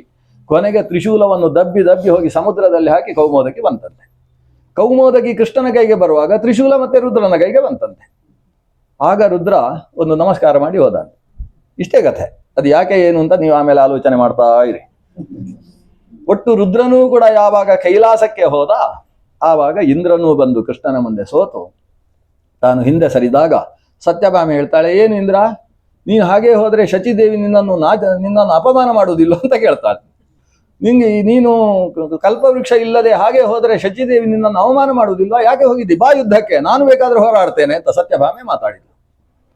ಇಂದ್ರ ತನ್ನ ವಜ್ರಾಯುಧವನ್ನು ಎಲ್ಲವನ್ನು ಕೆಳಗೆ ಹಾಕಿ ಸೀದಾ ಬಂದು ಕೃಷ್ಣನ ಮುಂದೆ ಕೈ ಮುಗಿದು, ಕೃಷ್ಣ, ನಾನು ಸುಮ್ಮನೆ ಹೋರಾಡುವ ನಾಟಕ ಮಾಡಿದ್ದು, ಶಚಿದೇವಿ ಹೇಳಿದ್ದಕ್ಕೋಸ್ಕರ ಹೋರಾಡಿದ್ದು. ಶಚಿದೇವಿ ಹತ್ರ ಇದ್ದಾಗ ಹೇಳೋಲ್ಲ ಇದನ್ನು, ಈಗ ಮಾತ್ರ ನಾನೊಂದು ಹೋರಾಡಿದ್ದು. ಆದರೆ ನಿನ್ನ ಹತ್ರ ನಾನು ಕೇಳಿಕೊಳ್ಳುವ 2 ಅಂಶ ಇದೆ. ಒಂದು, ಈ ನಮ್ಮ ವೃಕ್ಷ ಭೂಮಿಯಲ್ಲಿತ್ತು ಅಂತಾದರೆ ಆವಾಗ ದೇವಲೋಕಕ್ಕೋಸ್ಕರ ಸ್ವರ್ಗಕಾಮೋ ಯಜೇತ ಇತ್ಯಾದಿ ವೇದಗಳನ್ನು ಮನುಷ್ಯರು ಅನುಷ್ಠಾನ ಮಾಡುವುದಿಲ್ಲ. ಆದ್ರಿಂದಾಗಿ ಇದು ನಮ್ಮ ಲೋಕಕ್ಕೆ ಬರುವ ಹಾಗೆ ನೀನು ಅನುಗ್ರಹ ಮಾಡಬೇಕು. 2ನೇದ್ದು, ನನ್ನ ಮಗ ಅರ್ಜುನ, ನೀನು ಅವನನ್ನು ಸಂರಕ್ಷಣೆ ಮಾಡಬೇಕು. 2 ಪ್ರಾರ್ಥನೆಯನ್ನು ಇಂದ್ರ ಕೃಷ್ಣನ ಮುಂದೆ ಸಲ್ಲಿಸಿದ್ದಾನೆ. ಕೃಷ್ಣ ತಥಾಸ್ತು ಅಂತ ಏನು ಹೇಳಿದ, ನಾನು ಪರಂಧಾಮಕ್ಕೆ ಹೊರಡುವಾಗ ಅವತಾರ ಸಮಾಪ್ತಿ ಮಾಡುವಾಗ ಈ ವೃಕ್ಷ ತಾನಾಗಿ ನಿನ್ನ ಇದೇ ಜಾಗದಲ್ಲಿ ಬಂದು ಕೂತುಕೊಳ್ತದೆ ಅಂತ ಹೇಳಿ ತಾನು ಅದನ್ನು ತೆಗೆದುಕೊಂಡು ಹೋಗಿ ಸತ್ಯಭಾಮೆಯ ಮನೆಯ ಅಂಗಳದ ತುದಿಯಲ್ಲಿಟ್ಟಿದ್ದಾನೆ. ಯಾಕಂದ್ರೆ ಹೊರಗಿಂದ ಬರುವವರೆಲ್ಲ ಒಂದೊಂದು ಪುಷ್ಪ ತೆಗೊಂಡು ಹೋಗ್ಲಿಕ್ಕೆ ಆಗುವ ಹಾಗೆ. ಅದು 16 ಜನದ 107 ಜನ, 16,107 ಜನರಿಗೂ ಒಂದೊಂದು ಪುಷ್ಪ ಸಿಗ್ಬೇಕು. ಆದ್ರಿಂದ ಕಾಂಪೌಂಡ್ ಬದಿಯಲ್ಲಿ ಅವರೆಲ್ಲ ಒಳಗೆ ಬಂದು ರಶ್ ಆಗಬಾರ್ದು. ಅದಕ್ಕೆ ಆ ಕಡೆ ಬದಿಯಲ್ಲಿ ಆ ವೃಕ್ಷವನ್ನು ತಾನು ನೆಡಿಸಿದ್ದಾನೆ ಅನ್ನುವುದು ಪಾರಿಜಾತಾಪಹಾರಕಃ ಅನ್ನುವ ಶಬ್ದದ ಅರ್ಥ. ಅದರ ಆಂತರ್ಯಗಳೆಲ್ಲ ತುಂಬ. ಅಂತೂ ಈತ ಆ ವೃಕ್ಷವನ್ನು ತಂದು ನೆಡಿಸಿದ ಮೇಲೆ ಮಾಡಿದ ಕೆಲಸ ಏನು ಅಂದರೆ, ಮದುವೆ. ಈ ಕಡೆಯಿಂದ ಕೃಷ್ಣ ಒಬ್ಬ, ಪೌರ ಜನರಲ್ಲಿ ವ್ಯವಸ್ಥೆ, ಒಂದೊಂದು ಕಲ್ಯಾಣ ಮಂಟಪದಲ್ಲಿ ಕೃಷ್ಣನ ಕಡೆಯಿಂದ ಪಾಣಿಗ್ರಹಣ ಮಾಡಿಸಿಕೊಳ್ಳುವುದಕ್ಕೆ ಊರ ಹಿರಿಯರ ವ್ಯವಸ್ಥೆ, ದಂಪತಿಗಳ ವ್ಯವಸ್ಥೆ. ಯಾವುದೋ ಒಂದು ಕಲ್ಯಾಣ ಮಂಟಪದಲ್ಲಿ ನಮ್ಮ ವಸುದೇವ ದೇವಕಿಯರು ಇದ್ದಾರಂತೆ. ಉಳಿದ ಕಡೆಯಲ್ಲಿ ಆಯಾಯ ಹುಡುಗಿಯರ ತಂದೆ ತಾಯಿಯರೆಲ್ಲ ಊರಿಂದ ಬಂದಿದ್ದಾರೆ, ಭಾರಿ ಸಮುದಾಯದಿಂದ ಬಂದಿದ್ದಾರೆ. ಪ್ರತ್ಯೇಕವಾಗಿ ವಿವಾಹವಾಯಿತು. ವಿವಾಹ ಭಗವಂತ 16,100 ರೂಪಗಳನ್ನು ಧರಿಸಿ ಏಕಕಾಲದಲ್ಲಿ ಮದುವೆ ಮಾಡಿಕೊಂಡಿದ್ದಾನೆ. ಆ ಕಲ್ಯಾಣ ಮಂಟಪ ಮತ್ತೆ ಅವರವರಿಗೆ ಅಂತ ಮನೆ ಅಂತ ವ್ಯವಸ್ಥೆ ಆಯ್ತಂತೆ. ಎಲ್ಲ ಒಂದೇ ಥರ ಅಂತೆ. ಒಂದೊಂದು ಮಂಟಪದಲ್ಲೂ ಕೂಡ ಕಿಟಕಿಗಳೆಷ್ಟೋ ಅಷ್ಟೇ ಮತ್ತೊಂದು ಮನೆಯಲ್ಲಿ ಕಿಟಕಿ. ನಾರದರು ಒಂದು ಸಲ ಬಂದಿದ್ರು ಆ ಎಲ್ಲ ಮಂಟಪಗಳಿಗೆ. ಕೃಷ್ಣನ ಸಂಸಾರ ಹೇಗೆ ನೋಡಬೇಕು, ಯಾಕಂದ್ರೆ ಉತ್ಥಾನಪಾದನ ಸಂಸಾರ ನೋಡಿ ಹೆದರಿಕೆ ಆಗಿದೆ ಅವರಿಗೆ. ಅವ್ರು ಮದುವೆ ಆಗುವುದು ನಿಲ್ಲಿಸಿದ್ದಾರೆ. ಈಗ ಈ ಒಂದು 16,108ರ ಸಂಸಾರ ಹೇಗಿದೆ ಅಂತ ಒಂದು ಸಲ ನೋಡಬೇಕು ಅಂತ ನಾರದರು ಬಂದಿದ್ರು. ಬಂದು ಹೌಹಾರಿ ಹೋಗಿ ಅವ್ಯಾಕೃತ ಗೃಹಸ್ಥಾಯ ರಮಾ ಪ್ರಣಯಿನೇ ನಮಃ ಅಂತ ನಾರಾಯಣ ಅಂತ ಒಂದು ಹೊಸ ಹಾಡು ಕಟ್ಟಿಕೊಂಡು ಅದರಂತೆ ನಾರದರು.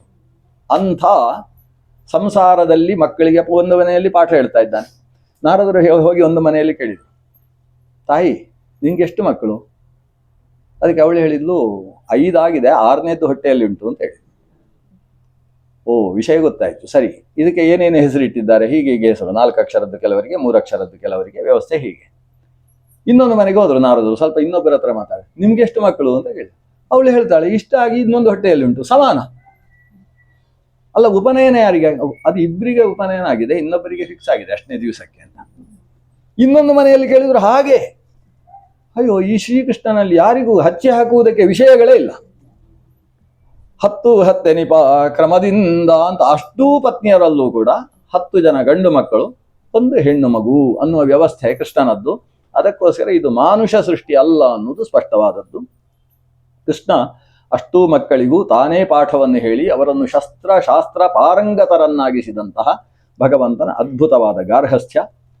ಅದರಷ್ಟೇ ಜ್ಞಾನ ಪಾಂಡವರಿಗೆ ಗೀತೋಪದೇಶವನ್ನು ಮಾತ್ರ ಮಾಡಿದ್ದಲ್ಲ, ಕೊನೆಗೆ ಉದ್ಧವನಿಗೂ ಕೂಡ ಉಪದೇಶ ಮಾಡಿದವ ಕೃಷ್ಣ. ಅದು ಯಾವಾಗ?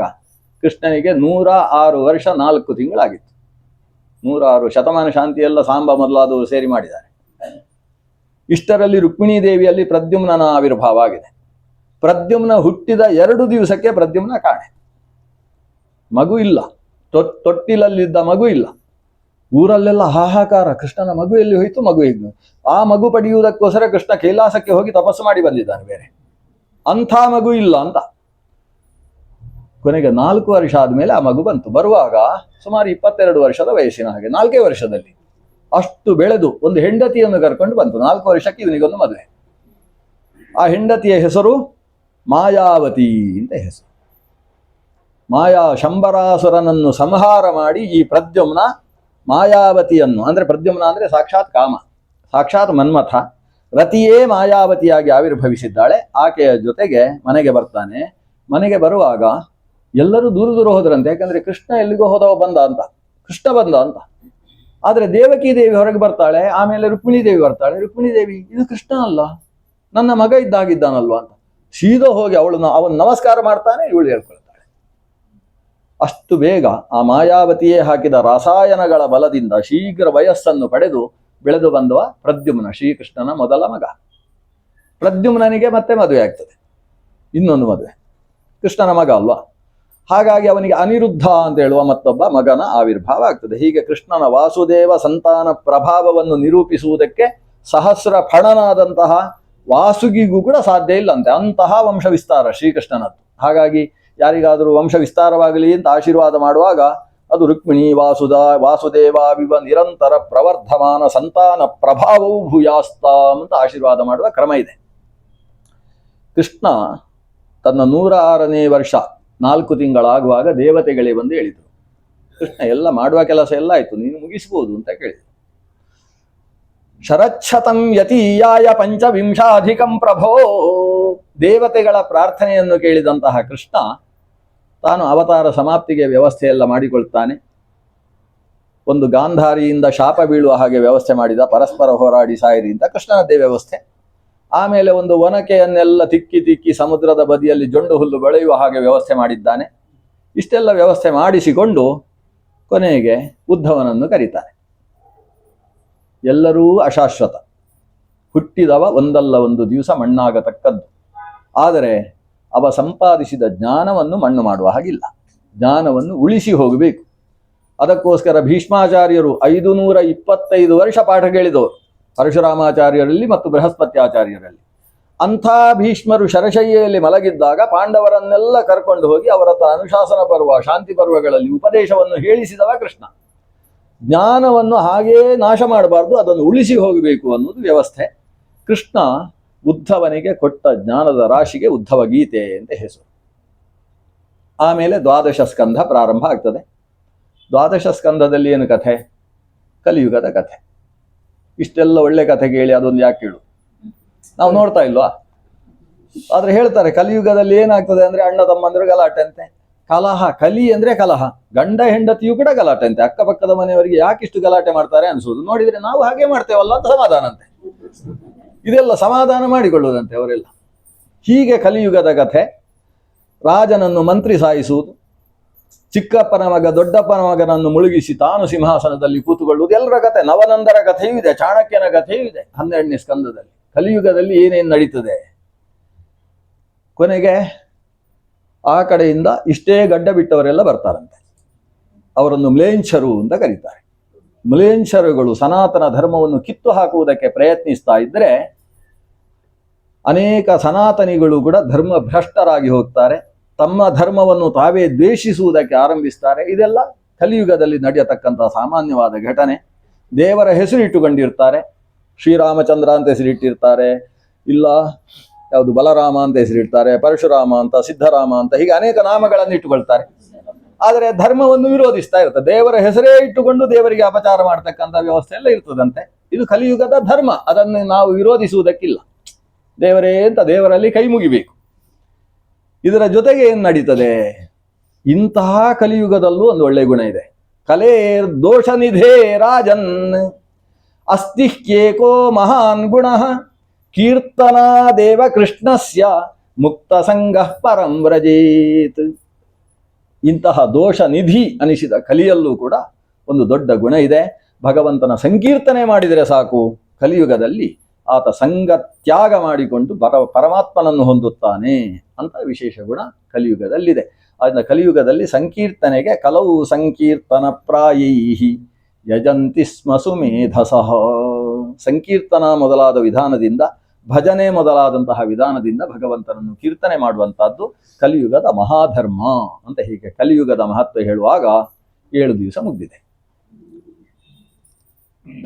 ನಮ್ಮ ಪರೀಕ್ಷಿತ ಹೇಳ್ತಾನೆ, 7 ದಿವಸ ಆಗಿ ಹೋಯ್ತಾ ಸ್ವಾಮಿ, ಗೊತ್ತೇ ಆಗಲಿಲ್ಲ.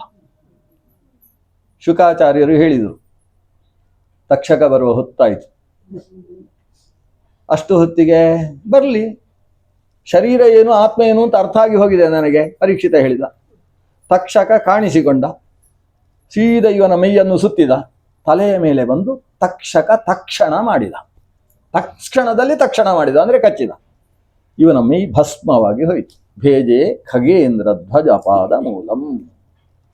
ಹೀಗೆ ಪರೀಕ್ಷಿತನ ಅವಸಾನ ಅನ್ನುವುದೇ ಜನಪೇಜೆಯ ಅವತ್ತೇ ಸಿಂಹಾಸನದಲ್ಲಿ, ಮೊದಲೇ ಸಿಂಹಾಸನದಲ್ಲಿ ಕೂಡಿಸಿ ಪರೀಕ್ಷಿತ ಬಂದಿದ್ದಾನೆ.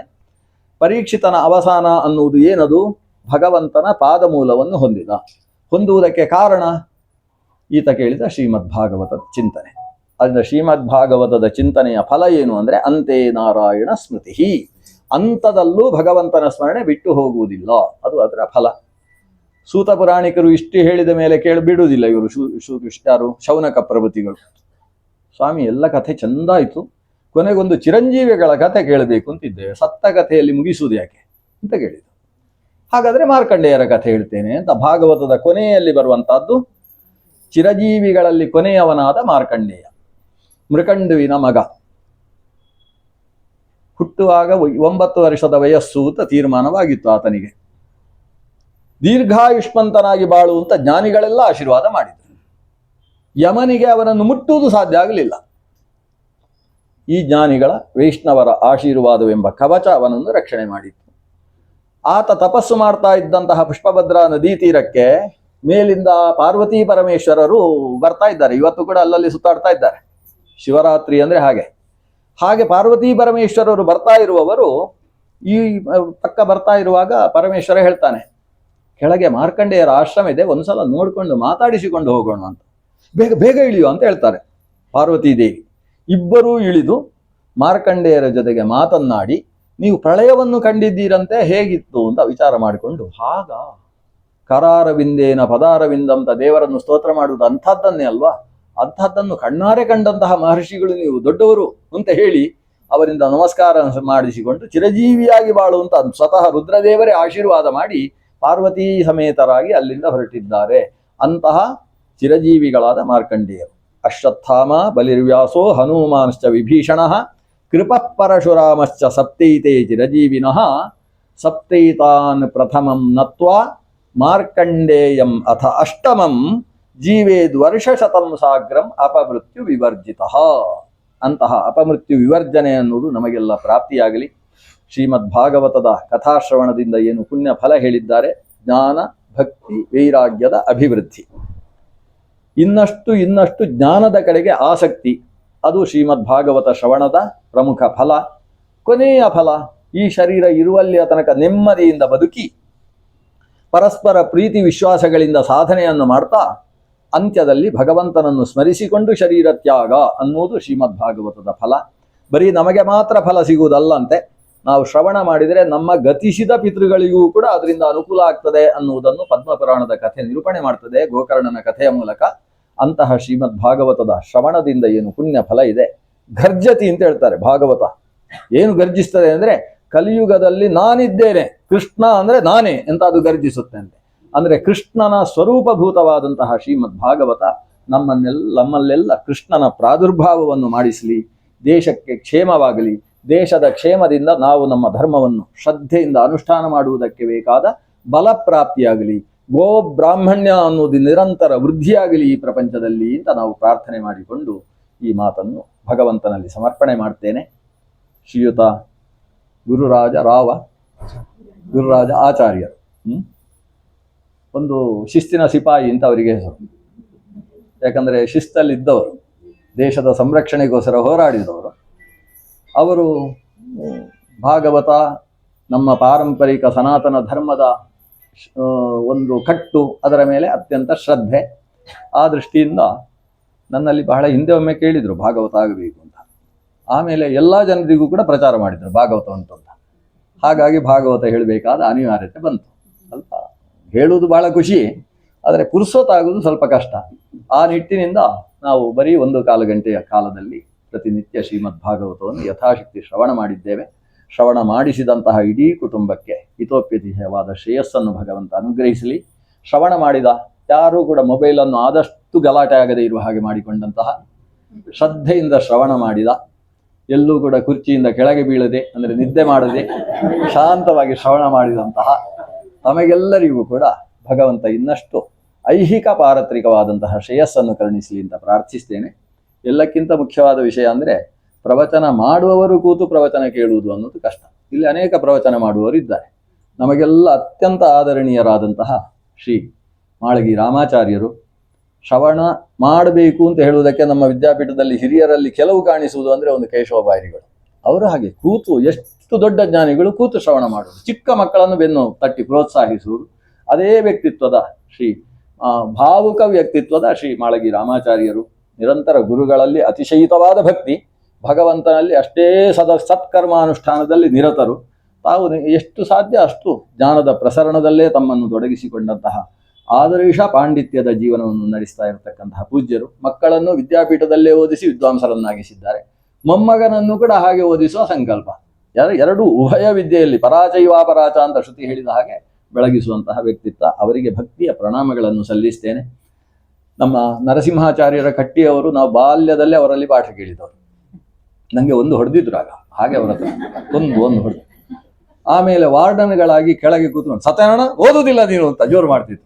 ಅಷ್ಟಕ್ಕೆ ಅವರ ಮೇಲೆ ನಮಗೆ ಭಾರಿ ಪ್ರೀತಿ. ಅವರು ಬೈದ ಮೇಲೆ ಹಾಗೇ ಬೆನ್ನು ತಟ್ಟಿ ಬೇಜಾರಾಯ್ತಾ ಅಂತ ಕೇಳುವರು. ಆ ರೀತಿಯ ಒಂದು ಸಹೃದಯ ವ್ಯಕ್ತಿತ್ವದವರು. ಇವತ್ತಿಗೂ ಕೂಡ ವಿದ್ಯಾಪೀಠಕ್ಕೆ ಬಂದು ಏನಾಗಬೇಕು ಅಂತ ಕೇಳಿ ಸಹಾಯ ಮಾಡುವಂತಹ ವ್ಯಕ್ತಿತ್ವ. ಏನು ಅವರ ಮನೆಗೆ ವಿದ್ಯಾರ್ಥಿಗಳೆಲ್ಲ ಬಂದು ಊಟ ಮಾಡಿ ಹೋಗ್ತಾರೆ, ರಸ್ತೆಯಲ್ಲೆಲ್ಲ ಊಟ. ಅಷ್ಟು ದೊಡ್ಡ ದೊಡ್ಡ ಕಾರ್ಯಗಳನ್ನು ಹಮ್ಮಿಕೊಳ್ಳತಕ್ಕಂತಹ ವ್ಯಕ್ತಿತ್ವ. ಅವರಿಗೂ ಭಕ್ತಿಯ ಪ್ರೀತಿಯ ನಮಸ್ಕಾರಗಳನ್ನು ಸಮರ್ಪಣೆ ಮಾಡ್ತೇನೆ. ಶ್ರದ್ಧೆಯಿಂದ ಕೇಳಿದ ತಮಗೆಲ್ಲರಿಗೂ ಅಭಿವಂದನೆಗಳನ್ನು ಸಲ್ಲಿಸಿ, ಈ ಆಡಿಸಿದ ಮಾತು ಪರಮ ಪೂಜ್ಯ ಶ್ರೀ ಪೇಜಾವರ ಶ್ರೀಪಾದರು ಕೊಟ್ಟ ವಿದ್ಯೆಯ ಬಲದಿಂದ 4 ಮಾತುಗಳನ್ನಾಡಿದ್ದೇನೆ. ಪೂಜ್ಯ ಗುರುಗಳನ್ನು ಸ್ಮರಿಸಿಕೊಂಡು ಅವರ ಅಂತರ್ಯಾಮಿಯಾದ ಮಧ್ವಪತಿ ಗೋಪಾಲಕೃಷ್ಣ ಸ್ವಾಮಿಯಲ್ಲಿ ಸಮರ್ಪಣೆ ಮಾಡ್ತೇನೆ. ರುದ್ರಾಂತರ್ಗತನಾದ ಸಂಕರ್ಷಣನನ್ನು ಧ್ಯಾನಿಸಿಕೊಳ್ತೇನೆ. ಶ್ರೀಕೃಷ್ಣಾರ್ಪಣಮಸ್ತು. ಸ್ವಸ್ತಿ ಪ್ರಜಾಭ್ಯ ಪರಿಪಾಲಯಂತಾಂ ನ್ಯಾಯೇನ ಮಾರ್ಗೇಣ ಮಹೀಂ ಮಹಿಷಾಃ. ಗೋ ಬ್ರಾಹ್ಮಣೇಭ್ಯ ಶುಭಮಸ್ತು ನಿತ್ಯಂ. ಲೋಕಾಃ ಸಮಸ್ತಾಃ ಸುಖಿನೋ ಭವಂತು. ಕಾಲೇ ವರ್ಷತು ಪರ್ಜನ್ಯ ಪೃಥಿವೀ ಸಸ್ಯಶಾಲಿನಿ. ದೇಶೋಯಂ ಕ್ಷೋಭರಹಿತಃ ಸಜ್ಜನಾಃ ಸಂತು ನಿರ್ಭಯಾಃ. ಅಪುತ್ರಾಃ ಪುತ್ರಿಣಃ ಸಂತು, ಪುತ್ರಿಣಃ ಸಂತು ಪೌತ್ರಿಣಃ. ಅಧನಾಃ ಸಧನಾಃ ಸಂತು, ಜೀವಂತು ಶರದಾಂ ಶತಂ. ಸರ್ವೇ ಭವಂತು ಸುಖಿನಃ, ಸರ್ವೇ ಸಂತು ನಿರಾಮಯಾಃ, ಸರ್ವೇ ಭದ್ರಾಣಿ ಪಶ್ಯಂತು, ಮಾ ಕಶ್ಚಿತ್ ದುಃಖ ಭಾಗ್ ಭವೇತ್. ಎಲ್ಲರೂ ಒಟ್ಟಿಗೆ ಒಂದು ಶ್ಲೋಕ ಹೇಳುವ. ಕೃಷ್ಣಾಯ ವಾಸುದೇವಾಯ ದೇವಕೀ ನಂದನಾಯ ಚ ನಂದ ಗೋಪಕುಮಾರಾಯ ಗೋವಿಂದಾಯ ನಮೋ ನಮಃ. ಕೃಷ್ಣ ಕೃಷ್ಣ ಮಹಾಭಾಗ ಭಕ್ತಾನಾಂ ಅಭಯಂಕರ. ತ್ವಮೇಕೋ ದಕ್ಯಮಾನಾನಾಂ ಅಪವರ್ಗೋಸಿ ಸಂಸ್ಕೃತೇಃ. ಅಪವರ್ಗೋಸಿ ಸಂಸ್ಕೃತೇಃ. ಅಪವರ್ಗೋಸಿ ಸಂಸ್ಕೃತೇಃ. ಪೂಜ್ಯರಾದ ಮಾಳಗಿ ರಾಮಾಚಾರ್ಯರು ಭಾಗವತದ ಬಗ್ಗೆ 4 ಮಾತು, ನನ್ನ ಬಗ್ಗೆ ಮಾತಾಡ್ಲಿಕ್ಕಿಲ್ಲ, ಕೊನೆಯ ಹಂತದಲ್ಲಿ ಭಾಗವತದ ಬಗ್ಗೆ 2 ಮಾತನ್ನು ಹೇಳಬೇಕು ಅಂತ ಅವರಲ್ಲಿ ಭಕ್ತಿಯಿಂದ ಪ್ರಾರ್ಥಿಸ್ತೇನೆ.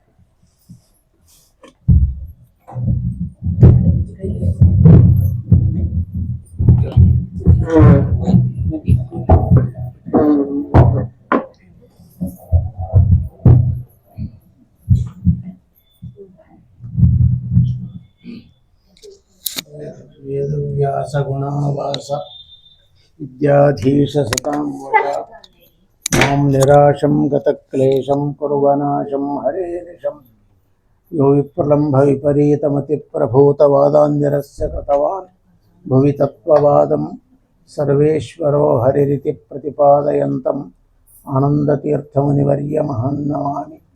ಶ್ರೀ ಗುರುಭ್ಯೋ ನಮಃ.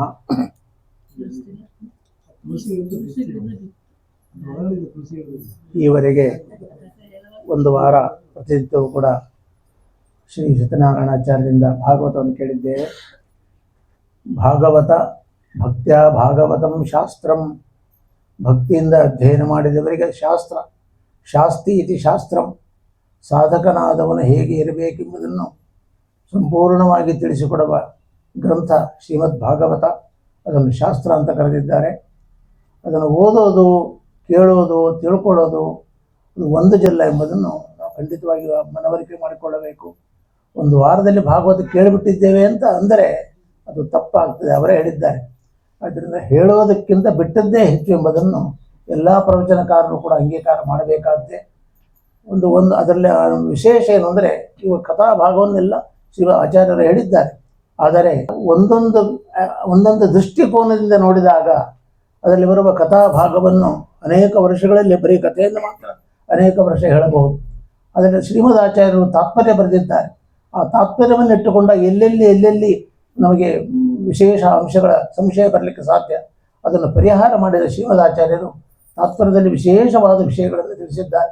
ತಾತ್ಪರ್ಯ ಅಧ್ಯಯನಕ್ಕೋಸ್ಕರನೇ ಪ್ರತ್ಯೇಕವಾಗಿ ಅನೇಕ ವರ್ಷಗಳೇ ಬೇಕಾಗ್ತದೆ. ಆ ತಾತ್ಪರ್ಯಕ್ಕೆ ಅನೇಕ ಮಹಾನುಭಾವರು ವ್ಯಾಖ್ಯಾನ ಬರೆದಿದ್ದಾರೆ. ಹಾಗೆ ನಾವು ಅನೇಕ ಬರೀ ಸ್ತೋತ್ರಗಳು, ಎಷ್ಟು ಸ್ತೋತ್ರಗಳಿದ್ದಾವೆ ಸಮಗ್ರ ಭಾಗವತದಲ್ಲಿ, ಆ ಸ್ತೋತ್ರಗಳ ಅಧ್ಯಯನಕ್ಕೇ ಪ್ರತ್ಯೇಕವಾದ ಭಾಗವತ ಬೇಕಾಗ್ತದೆ. ಹೀಗೆ ಅನೇಕ ವರ್ಷಗಳ ಕಾಲ ಒಂದೊಂದು ದೃಷ್ಟಿಕೋನದಿಂದ ಭಾಗವತವನ್ನು ಅಧ್ಯಯನ ಮಾಡಿದಾಗ ಒಂದು ಬಾರಿ ಭಾಗವತವನ್ನು ಅಧ್ಯಯನ ನಾವು ಕೇಳಿದಂತೆ ಆಗ್ತದೆ. ಅದಕ್ಕೆ ಒಂದು ಜನ್ಮ ಸಾಲದು. ಅನೇಕ ಜನ್ಮದಲ್ಲಿ ಅನೇಕ ದೃಷ್ಟಿಕೋನಗಳಿಂದ ಭಾಗವತ ಅಧ್ಯಯನ ಮಾಡಿದಾಗ ಭಾಗವತವನ್ನು ಓದ್ದಾಗ ಆಗ್ತದೆ. ಇಷ್ಟು ದೊಡ್ಡ ಜ್ಞಾನದ ಆಕಾರ ಭಾಗವತ, ಶ್ರೀಮದ್ ಭಾಗವತ ಗ್ರಂಥ. ಅದನ್ನು ತುಂಬ ಚೆನ್ನಾಗಿ ನಾವು ಒಂದು ವಾರಗಳ ಕಾಲ ಕೇಳಿದ್ದೇವೆ. ಒಂದು ನಿಮಿಷವನ್ನು ಹೇಳೋದಾದರೆ, ವ್ಯಾಖ್ಯಾನಕಾರರು ಶ್ರೀಕೃಷ್ಣ ಪರಮಾತ್ಮ ದ್ರೌಪದಿಯ ಸ್ವಯಂವರಕ್ಕೆ ಹೋಗಿದ್ದಾನೆ. ಆ ಸಂದರ್ಭದಲ್ಲಿ ಪಾಂಡವರು ಕೂಡ ಬಂದಿದ್ದಾರೆ. ಅರಗಿನ ಮನೆಯಿಂದ ಹೊರಗೆ ಬಂದವರು ಪಾಂಡವರು ವೇಷವನ್ನು ಬದಲಾಯಿಸಿಕೊಂಡಿದ್ದಾರೆ. ಬ್ರಾಹ್ಮಣ ವೇಷದಲ್ಲಿ ಬಂದು ಕುಳಿತುಕೊಂಡಿದ್ದಾರೆ ದ್ರೌಪದಿಯ ಸ್ವಯಂವರದಲ್ಲಿ. ಕೃಷ್ಣ ಪರಮಾತ್ಮನು ಬಂದಿದ್ದಾನೆ ಅಲ್ಲಿಗೆ. ಆಗ ಒಂದು ಶ್ಲೋಕ ಹೇಳ್ತಾ ಇದೆ, ತತ್ರ ಪಶ್ಯತ್ ಸ್ಥಿತಾನ್ ಕೃಷ್ಣ ಕಿಶೋರಾನ್ ಪಾಂಡುನಂದನಾನ್ ಅದೃಷ್ಟಪೂರ್ವಾನ್ ವಿಸ್ರಬ್ಧಂ ಅಥವಾ ಅದೃಷ್ಟಪೂರ್ವಾನ್ ಅದೃಷ್ಟಪೂರ್ವಾನ್ ವಿಸ್ರಬ್ಧಂ ಕಿಶೋರಾನ್ ಪಾಂಡುನಂದನಾನ್ ರೂಪಧರಾನ್ ನೃಪಾನ್ ಎಂಬುದಾಗಿ, ವಿಪ್ರ ರೂಪಧರಾನ್ ನೃಪಾನ್ ಎಂಬುದಾಗಿ ಒಂದು ಶ್ಲೋಕ ಬರ್ತಾ ಇದೆ ಭಾಗವತದಲ್ಲಿ. ಕೃಷ್ಣ ಪರಮಾತ್ಮ ಪಾಂಡವರನ್ನು ನೋಡಿದ. ಹೇಗೆ ನೋಡಿದ? ಬ್ರಾಹ್ಮಣ ವೇಷದಲ್ಲಿರುವ ಪಾಂಡವರನ್ನು ನೋಡಿದ್ದಾನೆ ಎಂಬುದಾಗಿ ಹೇಳ್ತಾ ಇದ್ದಾರೆ. ಅಷ್ಟೇ ಅಲ್ಲ, ಈವರೆಗೆ ನೋಡಿದಿರುವ ಪಾಂಡವರನ್ನು ನೋಡಿದ್ದಾನೆ ಎಂಬುದು ಭಾಗವತದಲ್ಲಿ ಬರುವ ವಾಕ್ಯ. ಅಲ್ಲಿ ಮಹಾಭಾರತ ತಾತ್ಪರ್ಯದಲ್ಲಿ ಶ್ರೀಮದಾಚಾರ್ಯ ಹೇಳ್ತಾ ಇದ್ದಾರೆ, ಒಮ್ಮೆ ಅಕ್ರೂರ ಹಸ್ತಿನಾವತಿಗೆ ಹೋಗಿದ್ದಾನೆ ಪಾಂಡವರನ್ನು ನೋಡ್ಲಿಕ್ಕೋಸ್ಕರವಾಗಿ. ಪಾಂಡವರನ್ನು ಸ್ವಲ್ಪ ದಿವಸ ಇದ್ದು ಪಾಂಡವರನ್ನು ನೋಡಿ ಹಿಂದೆ ಬರುವಾಗ, ಮಥುರಾಪಟ್ಟಣಕ್ಕೆ ಬರುವಾಗ ಭೀಮಸೇನನನ್ನು, ಅರ್ಜುನನನ್ನು ಹಾಗೂ ಸಹದೇವನನ್ನು ಕರ್ಕೊಂಡು ಬಂದಿದ್ದಾನೆ. ಅವರು 3 ಜನರು ಕೂಡ ಮಥುರಾಪಟ್ಟಣದಲ್ಲಿ 3 ವರ್ಷ ಇದ್ದಾರೆ. 3 ವರ್ಷ ಇದ್ದು ಮತ್ತೆ ಅವರು ತಮ್ಮ ಹಸ್ತಿನಾವತಿಗೆ ಹಿಂದಿರುಗಿದ್ದಾರೆ. 3 ವರ್ಷ ಇದ್ದಾಗ ಕೃಷ್ಣ ಪರಮಾತ್ಮನು ಕೂಡ ಪಾಂಡವರನ್ನು ನೋಡಿದ್ದಾನೆ. ಭಾಗವತ ಹೇಳ್ತಾ ಇದೆ, ಇಷ್ಟವರೆಗೆ ನೋಡಲೇ ಇಲ್ಲ ಕೃಷ್ಣ ಪರಮಾತ್ಮ ಪಾಂಡವರನ್ನು. ನೋಡಿದಿರುವ ಪಾಂಡವರನ್ನು ಈಗ ದ್ರೌಪದಿ ಸ್ವಯಂವರದಲ್ಲಿ ನೋಡಿದ್ದಾನೆ ಅಂತ ಹೇಳ್ತಾ ಇದೆಯಲ್ಲ, ಇದು ಹೇಗೆ ಕೂಡಿಸೋದು? ಹಾಗಾದ್ರೆ ಕೃಷ್ಣ ಪಾಂಡವರು ನೋಡಿದ್ನೋ ಇಲ್ಲವೋ ಈವರೆಗೆ ಅಂದಾಗ ಸತ್ಯಧರ್ಮ ತೀರ್ಥರು ವ್ಯಾಖ್ಯಾನ ಬರಿತಾ ಇದ್ದಾರೆ. ಆಯಿತು, ಇದನ್ನು ಹೇಗೆ ಅರ್ಥ ವ್ಯಾಖ್ಯಾನ ಮಾಡಬೇಕು ಅಂದರೆ ಛತ್ರಿ ನ್ಯಾಯೇನ ವ್ಯಾಖ್ಯಾನ ಮಾಡಬೇಕು ಅಂತ ಬರೀತಾರೆ. ಏನದು ಛತ್ರಿ ನ್ಯಾಯ ಅಂದರೆ, ಛತ್ರಿ ಕನ್ನಡದ ಛತ್ರಿ ಅಲ್ಲ, ಸಂಸ್ಕೃತ ಭಾಷೆಯ ಛತ್ರಿ. ಆದ್ದರಿಂದ ಒಂದು ಉತ್ಸವ ನಡೀತಾ ಇದೆ, ಅನೇಕ ಜನರು ಸೇರಿದ್ದಾರೆ. ಆಗ ಕೆಲವರು ಬಿಸಿಲನ್ನು ತಡೆಯಲಾರದೆ ಛತ್ರಿ ಹಿಡ್ಕೊಂಡಿದ್ದಾರೆ, ಕೆಲವರು ಛತ್ರಿ ಹಿಡ್ಕೊಂಡಿಲ್ಲ. ಆದರೂ ಕೂಡ ಪ್ರಯೋಗ ಏನು, ಛತ್ರಿಣಃ ಯಾಂತಿ, ಛತ್ರಿ ಹಿಡ್ಕೊಂಡವರು ಹೋಗ್ತಾ ಇದ್ದಾರೆ ಎಂಬುದು ಪ್ರಯೋಗ. ಛತ್ರಿ ಹಿಡ್ಕೊಂಡವರು ಇದ್ದಾರೆ, ಛತ್ರಿ ಹಿಡಿಯದವರು ಇದ್ದಾರೆ. ಹೀಗಿರೋ ಛತ್ರಿಣೋ ಯಾಂತಿ ಅಂತ ಹೇಗೆ ಹೇಳ್ತೀರಿ ನೀವು? ಛತ್ರಿ ಇಲ್ಲದೇದವರು ಅನೇಕರು ಇದ್ದಾರಲ್ಲ ಅಂದಾಗ ಸಂಸ್ಕೃತ ಭಾಷೆಯಲ್ಲಿ ಅದರ ಒಂದು ಪ್ರಯೋಗ ಇದೆ. ಲಕ್ಷಣಾವೃತ್ತಿ ಅಂತ ಒಂದಿದೆ. ಆ ಲಕ್ಷಣಾವೃತ್ತಿಯಲ್ಲಿ ಜಹಲ್ಲಕ್ಷಣ, ಅಜಹಲ್ಲಕ್ಷಣ, ಜಹದಜಲ್ಲಕ್ಷಣ ಇದೆಲ್ಲ ಈಗ ಹೇಳೋದಿಲ್ಲ ನಾನು. ಆದ್ದರಿಂದ ಒಂದು ತಿಳ್ಕೊಳ್ಳೋದಾದರೆ, ಛತ್ರಿ ಹಿಡ್ಕೊಂಡವರು ಇದ್ದಾರೆ, ಛತ್ರಿ ಹಿಡಿಯದವರು ಇದ್ದಾರೆ.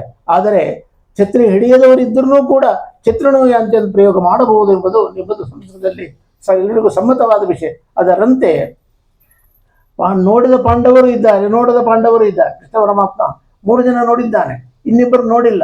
ಅದನ್ನ ಎಲ್ಲರನ್ನೂ ಸೇರಿ ನೋಡದೇ ಇದ್ದ ಪಾಂಡವರು ಅಂತ ಹೇಳ್ಬೋದು, ತಪ್ಪಿಲ್ಲ ಎಂಬುದನ್ನು ಸತ್ಯಧರ್ಮ ತೀರ್ಥರು ಸ್ಪಷ್ಟಪಡಿಸ್ತಾರೆ. ಅದು ಇನ್ನೊಂದು ಚೂರು ಮುಂದೆ ಹೋದಾಗ ಅದೇ ಮಹಾಭಾರತ ತಾತ್ಪರ್ಯದಲ್ಲಿ ಆಚಾರ್ಯ ಹೇಳ್ತಾರೆ, ರುಕ್ಮಿಣಿಯ ಸ್ವಯಂವರ. ಈಗ ತಾನು ಆಚಾರ್ಯ ಹೇಳಿದಾಗ ಅದೇ ರುಕ್ಮಿಣಿ ಸ್ವಯಂವರದಲ್ಲಿ 5 ಜನ ಪಾಂಡವರು ಬಂದಿದ್ದಾರೆ. ಆ ಸ್ವಯಂವರದಲ್ಲಿ ಬಂದ 5 ಜನ ಪಾಂಡವರನ್ನು ಕೃಷ್ಣ ಪರಮಾತ್ಮ ನೋಡಿದ್ದಾನೆ. ಭಾಗವತ ಹೇಳ್ತಾ ಇದೆ, ಅದೃಷ್ಟ ಪೂರ್ವಾನ್, ಈವರೆಗೆ ನೋಡಿದ ಪಾಂಡವರನ್ನು ನೋಡಿದ ಕೃಷ್ಣ ಪರಮಾತ್ಮ ಅಂತ ಹೇಳ್ತಾ ಇದೆಯಲ್ಲ, ಹೇಗೆ ಅಂತ ಕುಡಿದಾಗ ಸತ್ಯಧರ್ಮ ತೀರ್ಥರು ಇನ್ನೊಂದು ಸಮಾಧಾನ ಹೇಳ್ತಾರೆ, ಹೌದು, ಕೃಷ್ಣ ಪಾಂಡವರನ್ನು ನೋಡಿದ್ದಾನೆ. ಆದರೆ ಈಗ ಭಾಗವತ ಏನು ಹೇಳ್ತಾ ಇದ್ರೆ, ಬ್ರಾಹ್ಮಣ ವೇಷದಲ್ಲಿರುವ ಪಾಂಡವರನ್ನು ನೋಡಿಲ್ಲ ಕೃಷ್ಣ ಅಂತ ಹೇಳ್ತಾ ಇದೆ. ಆಗ ಇಷ್ಟವರೆಗೂ ಬ್ರಾಹ್ಮಣ ವೇಷದಲ್ಲಿ ಈಗಲೇ ಕೂತವರು ಪಾಂಡವರು. ಆದ್ದರಿಂದ ಅದೃಷ್ಟ ಪೂರ್ವಾನ್ ಎಂದ ಶಬ್ದಕ್ಕೆ ಅರ್ಥ ಏನರ್ಥ, ಈವರೆಗೆ ಬ್ರಾಹ್ಮಣ ವೇಷದಲ್ಲಿರುವ ಪಾಂಡವರನ್ನು ನೋಡಿಲ್ಲ ಕೃಷ್ಣ ಅಂತ ಅರ್ಥ ಮಾಡಬೇಕು ಎಂಬುದಾಗಿ ಹೀಗೆ ವ್ಯಾಖ್ಯಾನಕಾರರ ನೂರಾರು ಚಮತ್ಕಾರಗಳನ್ನು ನಾವು ಭಾಗವತದಲ್ಲಿ ನೋಡಬಹುದು. ಆದ್ದರಿಂದ ಒಂದು ಸಾರಿ ಭಾಗವತ ಕೇಳಿದ ಮಾತ್ರಕ್ಕೆ ಭಾಗವತ ಕೇಳಿದಾಗ ಆಗೋದಿಲ್ಲ. ಆದ್ದರಿಂದ ನಿರಂತರ ಭಾಗವತವನ್ನು ಕೇಳುವ ಯೋಗ್ಯತೆಯನ್ನು ಜನ್ಮ ಜನ್ಮಾಂತರದಲ್ಲಿ ಕೂಡ ಭಾಗವತವನ್ನು ಕೇಳುವ ಯೋಗ್ಯತೆಯನ್ನು ಭಗವಂತ ನಮ್ಮ ಕೊಡಲಿ ಎಂಬುದಾಗಿ ಪ್ರಾರ್ಥನೆ ಮಾಡಿದಾಗ ಒಂದು ಬಾರಿ ಭಾಗವತ ಕೇಳಿದ ಒಂದು ಪುಣ್ಯ ನಮಗೆ ಬರ್ತದೆ ಎಂಬುದಾಗಿ ಭಾವಿಸ್ತಾ ಅಂತ ಒಂದು ಪವಿತ್ರವಾದ ಭಾಗವತ ಗ್ರಂಥವನ್ನು ಆಚಾರ್ಯರು 7 ದಿವಸದಲ್ಲಿ ಹೇಳಿದ್ದಾರೆ. ಗಮನಿಸಿದ್ದೀರಿ, ಒಂದು ದಿವಸ ಪುಸ್ತಕ ಎದುರಿಗೆ ಇದೆ, ಒಂದು ದಿವಸ ಪುಸ್ತಕ ಬಿಡಿಸಲಿಲ್ಲ ಅವರು. ಸತ್ಯನಾರಾಯಣಾಚಾರ್ಯ ಬಗ್ಗೆ ಹೇಳಬೇಡಿ ಅಂತ ಹೇಳಿದ್ದಾರೆ ಅವರು, ಆದರೆ ಅನಿವಾರ್ಯವಾಗಿ ಹೇಳಲೇಬೇಕಾದಂತ ಹೇಳ್ತಾ ಇದ್ದೇನೆ. ಪುಸ್ತಕವನ್ನೇ ಬಿಡಿಸಲಿಲ್ಲ ಅವರು. ಯಾವುದೊಂದು ಚೀಟಿ ಅಥವಾ ನೋಟ್ಸು ಏನೇನೇನು ಇಲ್ಲದೇ ನಿರರ್ಗಳವಾಗಿ ಬಾಯಿಂದ ಇಷ್ಟು 7 ದಿವಸಗಳ ಕಾಲ ಭಾಗವತ ಹೇಳಬೇಕಾದ್ರೆ ಅದು ಇಷ್ಟೇ ಅಂತ ತಿಳ್ಕೊಬೇಡಿ ದಯವಿಟ್ಟು ಎಲ್ಲರೂ ಕೂಡ. ಆಯ್ತಾ, 7 ದಿವಸ ಹೇಳೋ ಭಾಗವನ್ನು 70 ದಿವಸ ಇದೇ ರೀತಿ ಹೇಳಬಲ್ಲರವರು. ಆ ಸಾಮರ್ಥ್ಯವನ್ನು ಭಗವಂತವರಿಗೆ ಕೊಟ್ಟಿದ್ದಾನೆ. ಸತ್ಯನಾರಾಯಣ ಆಚಾರ್ಯ ಬಗ್ಗೆ ಹೇಳೋದಾದ್ರೆ ಒಂದು ಗಾದೆ ಇದೆ ನೋಡಿ, ತಿಳಿದಿರ, ಆಡು ಮುಟ್ಟದ ಸೊಪ್ಪಿಲ್ಲ ಅಂತ ಒಂದು ಗಾದೆ ಇದೆ. ಅಂದ್ರೆ ಸತ್ಯನಾರಾಯಣಾಚಾರ್ಯರು ಮುಟ್ಟದ ಅಥವಾ ಓದದ ತಿಳಿದುಕೊಳ್ಳದ ಶಾಸ್ತ್ರಗಳೇ ಇಲ್ಲ. ವೇದಾಂತ ಶಾಸ್ತ್ರ, ನ್ಯಾಯಶಾಸ್ತ್ರ, ವ್ಯಾಕರಣ ಶಾಸ್ತ್ರ, ಧರ್ಮಶಾಸ್ತ್ರ, ಜ್ಯೋತಿಷ್ ಶಾಸ್ತ್ರ, ಏನೇನು ಶಾಸ್ತ್ರಗಳು ಇದ್ದಾವೆಯೋ ಎಲ್ಲ ಶಾಸ್ತ್ರಗಳಲ್ಲಿ ಅವರಿಗೆ ಪರಿಶ್ರಮ ಇದೆ. ಬರೀ ಮುಟ್ಟಿದ್ದು ಮಾತ್ರ ಅಲ್ಲ, ಆಡು ಮುಟ್ಟದ ಸೊಪ್ಪು ಅಂದಲ್ಲ, ಇದು ಮುಟ್ಟಿದ್ದಲ್ಲ, ತಿಂದದ್ದು ಎಲ್ಲವನ್ನು ತಿಂದು ಅರಗಿಸಿಕೊಂಡಿದ್ದಾರೆ ಅವರು. ಯಾವುದೇ ಶಾಸ್ತ್ರದ ಬಗ್ಗೆ ನೀವು ಅವ್ರ ಹತ್ರ ಹೋಗ್ರಿ, ನಾನು ಅನೇಕ ಬಾರಿ ಅವ್ರನ್ನ ಗಮನಿಸಿ ಅವ್ರನ್ನ ಕಾಂಟ್ಯಾಕ್ಟ್ ಮಾಡಿ ನನ್ನ ಸಂಶಯಗಳನ್ನು ಪರಿಹಾರ ಮಾಡಿಕೊಂಡಿದ್ದೇನೆ. ಆದ್ದರಿಂದ ಅನೇಕ ಬಾರಿ ಆದರೆ ಯಾವುದೇ ಶಾಸ್ತ್ರವನ್ನು ಕೇಳಿ ನೀವು ಕರಾರುವಾಕ್ಕಾಗಿ ಉತ್ತರ ಅವರಲ್ಲಿ ಉಂಟು. ಅದು ನಿಜವಾದ ಪಾಂಡಿತ್ಯ. ಯಾವುದೇ ಪಾಂಡಿತ್ಯದ ಪ್ರದರ್ಶನ ಇಲ್ಲ. ಏನೂ ಗೊತ್ತಿಲ್ಲವನವನಾಗಿರ್ತಾರೆ ಅವರು, ಏನೂ ಗೊತ್ತೇ ಇಲ್ಲವನ ಇವರಿಗೆ ಓಡಾಡ್ತಾ ಇಲ್ಲ ಜೊತೆ. ಆ ರೀತಿ ಅತ್ಯಂತ ಸೌಮ್ಯ ಸ್ವಭಾವ, ಸಹೃದಯತೆ, ಎಲ್ಲರ ಜೊತೆಯಲ್ಲಿ ಬೆಳೆಯುವ ಗುಣ ಅದನ್ನು ಅವ್ರಲ್ಲಿ ಕಾಣ್ತಾ ಇದ್ದೇವೆ. ಆದ್ದರಿಂದ ತುಂಬಿದ ಕೊಡ ತುಳ್ಕೋದಲ್ಲ ಅಂತ ನೇಮ ಇದೆಯಲ್ಲ, ಹಾಗೆ ಎಂದೆಂದೂ ತುಳ್ಕೋದಿಲ್ಲ. ಅದು ಗಂಭೀರವಾಗಿ ಅವರ ಕೆಲಸ, ಇಡೀ ದಿವಸ ನನಗೆ ಆಶ್ಚರ್ಯ ಆಯಿತು. ಗುರುರಾಜ್ ಅವರು ಬಂದು ಹೇಳಿದಾಗ, ಸತ್ಯನಾರಾಯಣಾಚಾರ್ಯ ಸಿಕ್ಕಿದ್ದಾರೆ ಆಚಾರ್ಯ, ಭಾಗವತ ಹೇಳಿದ. ಹೌದಲ್ರಿ ಅಂದೆ ನಾನು. ಯಾರ್ಯಾರಿಗೂ ಸಿಗೋದಿಲ್ಲ ಅವರು, ನಿಮಗೆ ಹೇಗೆ ಸಿಕ್ಕರವರು ಅಂದರೆ ನಿಮ್ಮ ಅದೃಷ್ಟ, ನಿಮ್ಮ ಪುಣ್ಯ ಅದರಿಂದ ಸಿಕ್ಕಿದ್ದಾರೆ ಎಂಬುದಾಗಿ ನಾನು ಸಂತೋಷಪಟ್ಟೆ. ಆದ್ದರಿಂದ ಹಾಗೆ ಇಷ್ಟು ದೊಡ್ಡ ಪಾಂಡಿತ್ಯ ಪಡೆದರೂ ಕೂಡ ಏನೂ ಯಾವುದೇ ಥರದ ಗರ್ವವಿಲ್ಲದೆ ನಿಗರ್ವಿಗಳಾಗಿ ಸಹೃದಯರಾಗಿ ಎಲ್ಲರ ಜೊತೆಯಲ್ಲಿ ಬೆರೆಯುವ ಸ್ವಭಾವ ಸತ್ಯನಾರಾಯಣ ಸ್ವಭಾವ ಎಂಬುದನ್ನು ನಾವು ಕಾಣ್ತಾ ಇದ್ದೇವೆ. ಆದ್ದರಿಂದ ತುಂಬ ದೊಡ್ಡ ವಿದ್ವಾಂಸರಾಗಿದ್ದಾರೆ. ಜೊತೆಗೆ ಕೇಳಿದ್ದೀನಿ, ಪೂರ್ವದ ಗಾಳಿ ತುಂಬ ಕೆಟ್ಟ ಗಾಳಿ ಅಲ್ವಾ. ಈಗ ನೋಡಿ, ಪೂರ್ವದ ಗಾಳಿ ಬೀಸುವ ಕಾಳಗೆ, ಪೂರ್ವದ ಗಾಳಿ ಬೀಸುವ ಶಿಶಿರ ಋತು ಫಾಲ್ಗುಣ ಮಾಸದಲ್ಲಿ ಪೂರ್ವದ ಗಾಳಿ ಬೀಸ್ತದೆ ತುಂಬ. ಅದರಿಂದ ಅದು ಮೈಯೆಲ್ಲ ಒಡೆಯುತ್ತದೆ, ಎಲ್ಲ ಮರಗಳೆಲ್ಲ ಎಲೆಗಳೆಲ್ಲ ಉದುರ್ತವೆ. ಅಂತಹ ಗಾಳಿ ಅದು ಒಂದು ನಿಮಿಷ ಮಾತಾಡಬೇಡಿ. ಇಂತಹ ಗಾಳಿ ಪೂರ್ವದ ಗಾಳಿ. ಆದರೆ ಒಂದು ಸ್ವಾರಸ್ಯ ಅಂದರೆ ನಾವು ಪಶ್ಚಿಮದ ಗಾಳಿ ಇದೆಯಲ್ಲ, ತುಂಬ ಹಿತಕರವಾದ ಗಾಳಿ ಅದು. ನಮಗೆ ಪಶ್ಚಿಮದ ಗಾಳಿ ತುಂಬ ಹಿತಕರವಾದ ಗಾಳಿ, ಪೂರ್ವದ ಗಾಳಿ ಹಿತಕರವಾದ ಗಾಳಿ ಅಲ್ಲ. ನಮ್ಮ ಲೇಔಟ್ ತುಂಬ ಪುಣ್ಯ ಮಾಡಿದ ಲೇಔಟ್. ನಮ್ಮ ಗುರು ಬಡಾವಣೆ, ಅದು ಗುರು ದತ್ತಾತ್ರೇಯ ಬಡಾವಣೆ ತುಂಬ ಪುಣ್ಯ ಮಾಡಿದ ಬಡಾವಣೆ. ಯಾಕೆ ಅಂತ ಹೇಳಿದ್ರೆ ಪಶ್ಚಿಮದ ಗಾಳಿ ನಮಗೆ ತುಂಬ ಚೆನ್ನಾಗಿ ಬೀಸ್ತಾ ಇದೆ. ಯಾವುದು ಪಶ್ಚಿಮದ ಗಾಳಿ? ಗೋಶಾಲೆಯಿಂದ ಬಂದ ಗಾಳಿ ಅಲ್ವಾ? ಪಶ್ಚಿಮದಲ್ಲಿರುವ ಗೋಶಾಲೆಯಿಂದ ಬಂದ ಗಾಳಿ, ಗೋವಿನ ಮೇಲೆ ಬೀಸಬಂದ ಗಾಳಿ ಇದೆಯಲ್ಲ, ತುಂಬಾ ಪವಿತ್ರವಾದ ಗಾಳಿ ಅದು. ಇಡೀ ಲೇಔಟಲ್ಲಿ ನಾವೆಲ್ಲ ಪಶ್ಚಿಮದಲ್ಲಿದೆ ಇಡೀ ಲೇಔಟಲ್ಲಿ ಒಂದೇ ಒಂದು ಗೋಶಾಲೆ ಇರೋದು. ನೋಡಿದ್ದೀರಿ ನೀವೆಲ್ಲರೂ ಕೂಡ, ಅನೇಕರು ನೋಡಿದ್ದೀರಿ, ಕೆಲವರು ನೋಡದೇ ಇರ್ಬೋದು. ನೋಡದೇ ಇರೋರು ಹೋಗಿ ನೋಡಿ, ಗೊತ್ತಾಗುತ್ತೆ. ಅದರಿಂದ ಈ ಗೋಶಾಲೆ ನಿರ್ಮಾಣ ಮಾಡಿದ ಕೀರ್ತಿ ಯಾರಿಗೆ ಹೋಗಬೇಕಾದ್ದು? ನಮ್ಮ ಸತ್ಯನಾರಾಯಣಾಚಾರ್ಯ ಹೋಗಬೇಕಾದ್ದು. ಇಷ್ಟು ಜನ ನಾವು ಲೇಔಟಲ್ಲಿ ವಾಸವಾಗಿದ್ದೇವೆ, ಇಷ್ಟು ಜನ ಮಾಧ್ವರಿದ್ದೇವೆ, ಇಷ್ಟು ಜನ ಬ್ರಾಹ್ಮಣರಿದ್ದೇವೆ. ಯಾರಿಗಾದ್ರೂ ಒಬ್ಬರಿಗೆ ಗೋಶಾಲೆ ಮಾಡಬೇಕು ಅಂತ ಜ್ಞಾನ ಬಂತ? ಯೋಚನೆ ಮಾಡಿ. ಅವರಿಗೆ ಬಂತು, ಕೊಟ್ಟಿದ್ದಾನೆ ಭಗವಂತ ಆ ಭಾಗ್ಯವನ್ನು. ಗೋಶಾಲೆಯನ್ನು ಮಾಡಿ ಆ ಗೋವುಗಳನ್ನು ಇಟ್ಟುಕೊಂಡು ನಿತ್ಯ ಅದರ ಸೇವೆ ಮಾಡಿ ಅದರ ಪುಣ್ಯ ಪಡ್ಕೊಳ್ಳುವ ಭಾಗ್ಯ ಅವರಿಗೆ ಬಂದಿದೆ. ಅಷ್ಟೇ ಅಲ್ಲ, ಇಡೀ ಒಂದು ಬಡಾವಣೆಯನ್ನೇ ಪವಿತ್ರವನ್ನಾಗಿ ಮಾಡುವ ಭಾಗ್ಯ ಅವರಿಗೆ ಬಂದಿದೆ. ಯಾಕಂದ್ರೆ ಅಲ್ಲೇ ಗಾಳಿ, ಆ ಪಶ್ಚಿಮದ ಗಾಳಿ ಬೀಸಿ ನಮ್ಮೆಲ್ಲರಿಗೂ ಕೂಡ ತುಂಬ ಮನಸ್ಸಿಗೆ ಸಮಾಧಾನ ಉಂಟಾಗುವಂತೆ ಮಾಡಿದೆ. ಜೊತೆಗೆ ಬರೀ ಪಶ್ಚಿಮದ ಅಲ್ಲಿ ಗೋಶಾಲೆ ಮಾತ್ರ ಅಲ್ಲ, ಇನ್ನೊಂದು ಗೋಶಾಲೆ ಇದೆ ನಮ್ಮ ಬಡಾವಣೆಯಲ್ಲಿ. ಯಾವುದೋ ಸತ್ಯನಾರಾಯಣಾಚಾರ್ಯ ಮನೆ, ಆ ಗೋಶಾಲೆ ಎದುರುಗಡೆನೇ ಅವರ ಮನೆ. ಆ ಮನೆಯಲ್ಲಿ ಎಷ್ಟು ಶಾಸ್ತ್ರದ ಚಿಂತನೆಗಳು, ಯಾವಾಗಲೂ ಅಧ್ಯಾಪನಾದಿಗಳು, ಉಪನ್ಯಾಸಗಳು, ಪಾಠಾದಿಗಳು, ಭಗವಂತನ ಸೇವೆ, ಬ್ರಾಹ್ಮಣ ಆರಾಧನೆ, ಇದೆಲ್ಲ ಮಾಡೋದ್ರ ಮೂಲಕ ಅದು ಒಂದು ಗೋಶಾಲೆ.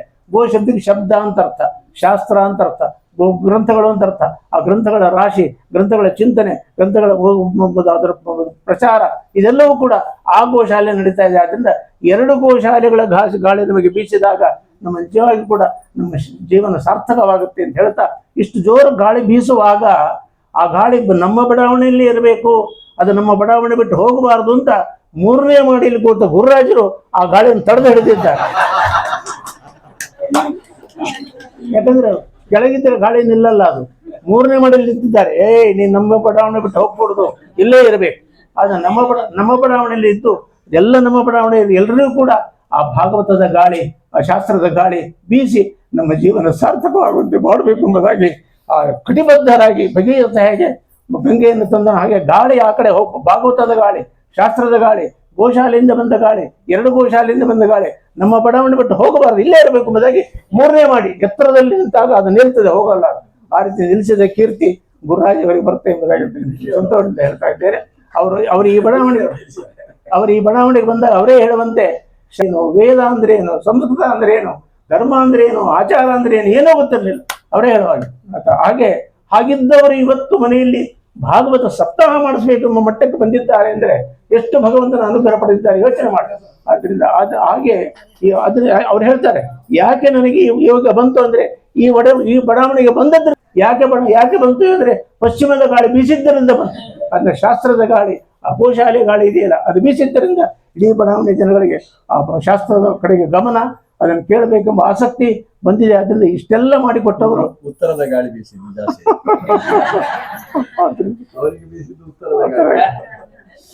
ಹೀಗೆ ತುಂಬಾ ಶ್ರದ್ಧಾವಂತರು, ತುಂಬಾ ಯೋಗ್ಯರು. ಆದ್ರಿಂದ ನನ್ನ ನೋಡಿ ಇಷ್ಟು 7 ದಿವಸ ಕೂತಿದ್ದೇನೆ ಇಲ್ಲಿ. ಅದೇ ಅವರ ಒಂದು ಪ್ರೀತಿಗೆ ಕಟ್ಟು ಬಿದ್ದು 7 ದಿವಸ ಬಂದಿದ್ದೇನೆ. ಹೀಗೆ 6:30 ಭಾಗವತ ಪ್ರವಚನ ಪ್ರಾರಂಭ. ಎಂದೂ 6:20 ಲೇಟಾಗಿ ಬಂದಿಲ್ಲ ಅವರು. 6:20 ಬಂದಾಯ್ತು. ಅವರು ಬಂದೆಲ್ಲ ಚಾಪೆ ಹಾಕಿ ಮೈಕಿಟ್ಟು ಎಲ್ಲ ರೆಡಿ ಮಾಡಿ ಕೂತಿರ್ತಾರೆ. ನಾನು ಬರೋವರೆಗೂ 5 ನಿಮಿಷ ಕೂತಿರ್ತಾರೆ. ನಾನು ಬಂದ ಪ್ರಾರಂಭ. ಎಲ್ಲಕ್ಕಿಂತ ಮೊದಲು ಬರುವ ಶ್ರೋತೃಗಳು ಅವರೇನೆ. ಎಲ್ಲಕ್ಕಿಂತ ಮೊದಲು ಬರುವ ಶ್ರೋತೃಗಳು ಅವರೇ. ಅದನ್ನು ಅನುಸರಿಸಿ ನಾನು ಕೂಡ ಆಚಾರ ಬರೋಕ್ಕಿಂತ ಮೊದಲ 7 ದಿವಸ ಬಂದಿದ್ದೇನೆ. ಆದ್ದರಿಂದ ಈ ರೀತಿಯಾಗಿ ಅವರ ಶಿಸ್ತು, ಅವರ ಜೀವನದ ಕ್ರಮ ಕಲಿಬೇಕೆಲ್ಲರೂ ಕೂಡ. ಎಲ್ಲರಲ್ಲಿ ಒಂದು ಟೈಮ್ ಮೇಂಟೈನ್ಮೆಂಟ್ ಅದು ಕಲಿಬೇಕು ಅವರಿಂದ. ಆದ್ದರಿಂದ ನಾನು ಅನೇಕ ಗುಣಗಳನ್ನು ಅವರಿಂದ ಕಲ್ತಿದ್ದೇನೆ. ಪಾಲಾದಪಿ ಶುಕಾದಪಿ, ಯಾರಾದರೆ ಏನಂತೆ, ಒಳ್ಳೆ ಗುಣ ಕಲೀಲಿಕ್ಕೆ ಯಾರಾದರೆ ಏನಂತೆ. ಆದ್ದರಿಂದ ಅಂತಹ ಒಳ್ಳೆಯ ಗುಣವನ್ನು ಕೊಡುವ ಗುರುರಾಜ್ ಅವರು ಇಷ್ಟು ಜನ ಶ್ರೋತೃಗಳನ್ನು, ಎಲ್ಲ ಯೋಗ್ಯರನ್ನು, ಯಾಕಂದ್ರೆ ಯಾರು ಭಾಗವತ ಕೇಳಲಿಕ್ಕೆ ಬರ್ತೇವೆ ಪ್ರಾಯ ಮೋಕ್ಷಯೋಗ್ಯ ಜೀವರಾಶಿಗಳು ಅಂತಲೇ ಅರ್ಥ. ನಿಮಗೆ ಆಶ್ಚರ್ಯವಾಗಬಹುದು ಹೇಗೆ ಅಂತ. ಯಾರಿಗೂ ಮೋಕ್ಷಯೋಗ್ಯ ಜೀವರಾಶಿಗಳಲ್ಲದವರಿಗೆ ಎಂದೂ ಭಾಗವತ ಕೇಳಬೇಕು ಅಂತ ಅಪೇಕ್ಷೆ ಬರೋದಿಲ್ಲ, ಎಂದೂ ಭಾಗವತ ಪುಸ್ತಕ ಮುಟ್ಟಬೇಕು ಅಂತ ಅಪೇಕ್ಷೆ ಬರೋದಿಲ್ಲ. ಇಷ್ಟು ಜನ ಬಂದು ಇಲ್ಲಿ ಕೂತಿದ್ದೇವೆ ಅಂದ್ರೆ ಯಾರು ಬಂದಿದ್ದೇವೆ, ಯಾರು ಕೇಳಿದ್ದೇವೆ, ನಾವೆಲ್ಲರೂ ಕೂಡ ಮೋಕ್ಷಯೋಗ್ಯ ಜೀವರಾಶಿಗಳಾಗಿದ್ದೇವೆ ಅಂದರೆ ಸಂಶಯವಿಲ್ಲ. ಅದರ ತಾರತಮ್ಯ ಎಲ್ಲರೂ ನಮ್ಮ ಟಿಕೆಟ್ ಆಗಿ ಹೋಗಿದೆ, ವೀಸಾ ಆಗಿ ಹೋಗಿದೆ, ಹೊರಟು ಬಿಡ್ತೇವೆ ಅಂತ ಯೋಚನೆ ಮಾಡಬೇಡ. ಸಾಧನೆಯಲ್ಲಿ ವ್ಯತ್ಯಾಸ ಇದೆ. ಯೋಗ್ಯತೆಯಲ್ಲಿ ಹೇಳಿದ್ದೇನೆ ನಾನು. ಯೋಗ್ಯತೆ ಇಲ್ಲದೆ ಹೋದರೆ ಇಂಥ ಭಾಗವತ ಕೇಳುವ ಯೋಗ್ಯತೆ ಮನಸ್ಸು ಬರೋದಿಲ್ಲ. ಯೋಗ್ಯತೆ ನಮ್ಮಲ್ಲಿದೆ, ಸಾಧನೆಯಲ್ಲಿ ತುಂಬಾ ವ್ಯತ್ಯಾಸ ಇದೆ. ನಮಗಿಂತ ತುಂಬಾ ಸಾಧನೆ ಮಾಡಿದ್ರು ಕಂಡಿದ್ರೆ ನಾವು ಇಲ್ಲೇ ನೋಡ್ತಾ ಇದ್ದೇವೆ, ಕೂತಿದ್ದಾರೆ ಪುಣ್ಯಾತ್ಮರು, ಎಷ್ಟು ಸಾಧನೆ ಮಾಡಿದ್ದಾರೆ, ಎಷ್ಟು ಜೀವನದ ಸಾಧನೆ ಆಗಿರಬಹುದು. ಇದು ನಿರರ್ಗಳವಾಗಿ ಸಮಗ್ರ ಭಾಗವತ ಬಾಯಲ್ಲಿ ಬರಬೇಕಾದ್ರೆ ಎಷ್ಟು ಜೀವನದ ಸಾಧನೆ, ಎಷ್ಟು ಜನ್ಮದ ಸಾಧನೆ ಆಗಿರ್ಬೋದು ಯೋಚನೆ ಮಾಡ್ರಿ. ಅಂತಹ ಒಂದು ಸಾಧನೆಯಲ್ಲಿ ಮುಂದಿದ್ದವರಿದ್ದಾರೆ, ಸಾಧನೆ ಹಿಂದಿದ್ದವರಿದ್ದಾರೆ. ಅಂತೂ ಭಗವಂತ ಒಂದಿಲ್ಲ ಒಂದು ದಿವಸ ನಮ್ಮನ್ನು ಕೂಡ ಸಾಧನೆ ಮಾಡಿಸಿ ಮೋಕ್ಷಕ್ಕೆ ಕರ್ಕೊಂಡು ಹೋಗ್ತಾನೆ, ಸಂಶಯವಿಲ್ಲ. ಆದ್ದರಿಂದ ಎಲ್ಲ ಮೋಕ್ಷಯೋಗಿ ಜೀವನ ಕೂಡಿಸಿಕೊಂಡು ಇಂಥ ಪವಿತ್ರವಾದ ಭಾಗವತ ಮೈಯನ್ನು ಶ್ರವಣ ಮಾಡಿಸಿದ್ದಾರೆ. ಅವರಿಗೆ ಎಷ್ಟು ನಮಗೆ ಏನು ಕೊಟ್ಟೇವೆ ನಾವು. ಅದರಿಂದ ಭೂಯಿಷ್ಠ ಅಂತೆ ನಮ್ಮ ಉಕ್ತಿಮ್ಮಿದೇಮ, ಕೇವಲ ನಮಸ್ಕಾರವನ್ನು ಮಾತ್ರ ಮಾಡಬಲ್ಲವೇ ಹೊರತು ಇನ್ನೇನು ಮಾಡ್ಲಿಕ್ಕೆ ಆಗದು ಎಂಬುದಾಗಿ ಹೇಳ್ತಾ, ಎಲ್ಲ ಸರ್ವೇ ಜನ ಸುಖಿನೋ ಭವಂತು, ಸಮಸ್ತ ಸನ್ಮಂಗಲಾನಿ ಭವಂತು. ಎಲ್ಲರಿಗೂ ಭಗವಂತ ಇದೇ ರೀತಿಯಾಗಿ ಅಧ್ಯಾತ್ಮದಲ್ಲಿ ಆಸಕ್ತಿಯನ್ನು ಕೊಟ್ಟು ಇನ್ನೂ ಕೇಳುವ ಯೋಗ್ಯತೆಯನ್ನು ಕೊಟ್ಟು ನಮ್ಮ ಜೀವನ ಏನಿದೆ ಆ ಮಾಧ್ವ ಜೀವನ, ವೈಷ್ಣವ ಜೀವನ ಅದು ಸಾರ್ಥಕವನ್ನಾಗಿ ಮಾಡಲಿ ಎಂಬುದಾಗಿ ಪ್ರಾರ್ಥನೆ ಮಾಡ್ತಾ ನನ್ನ 10 ನಿಮಿಷದ ಉಪನ್ಯಾಸವನ್ನು ಪರಮಾತ್ಮನ ಪಾದದಲ್ಲಿ ಅರ್ಪಿಸ್ತಾ ಇದ್ದೇನೆ. ಶ್ರೀಕೃಷ್ಣಾರ್ಪಣ. ಸರ್ವೇಭ್ಯಃ ಶುಭಂ ಭೂಯಾತ್.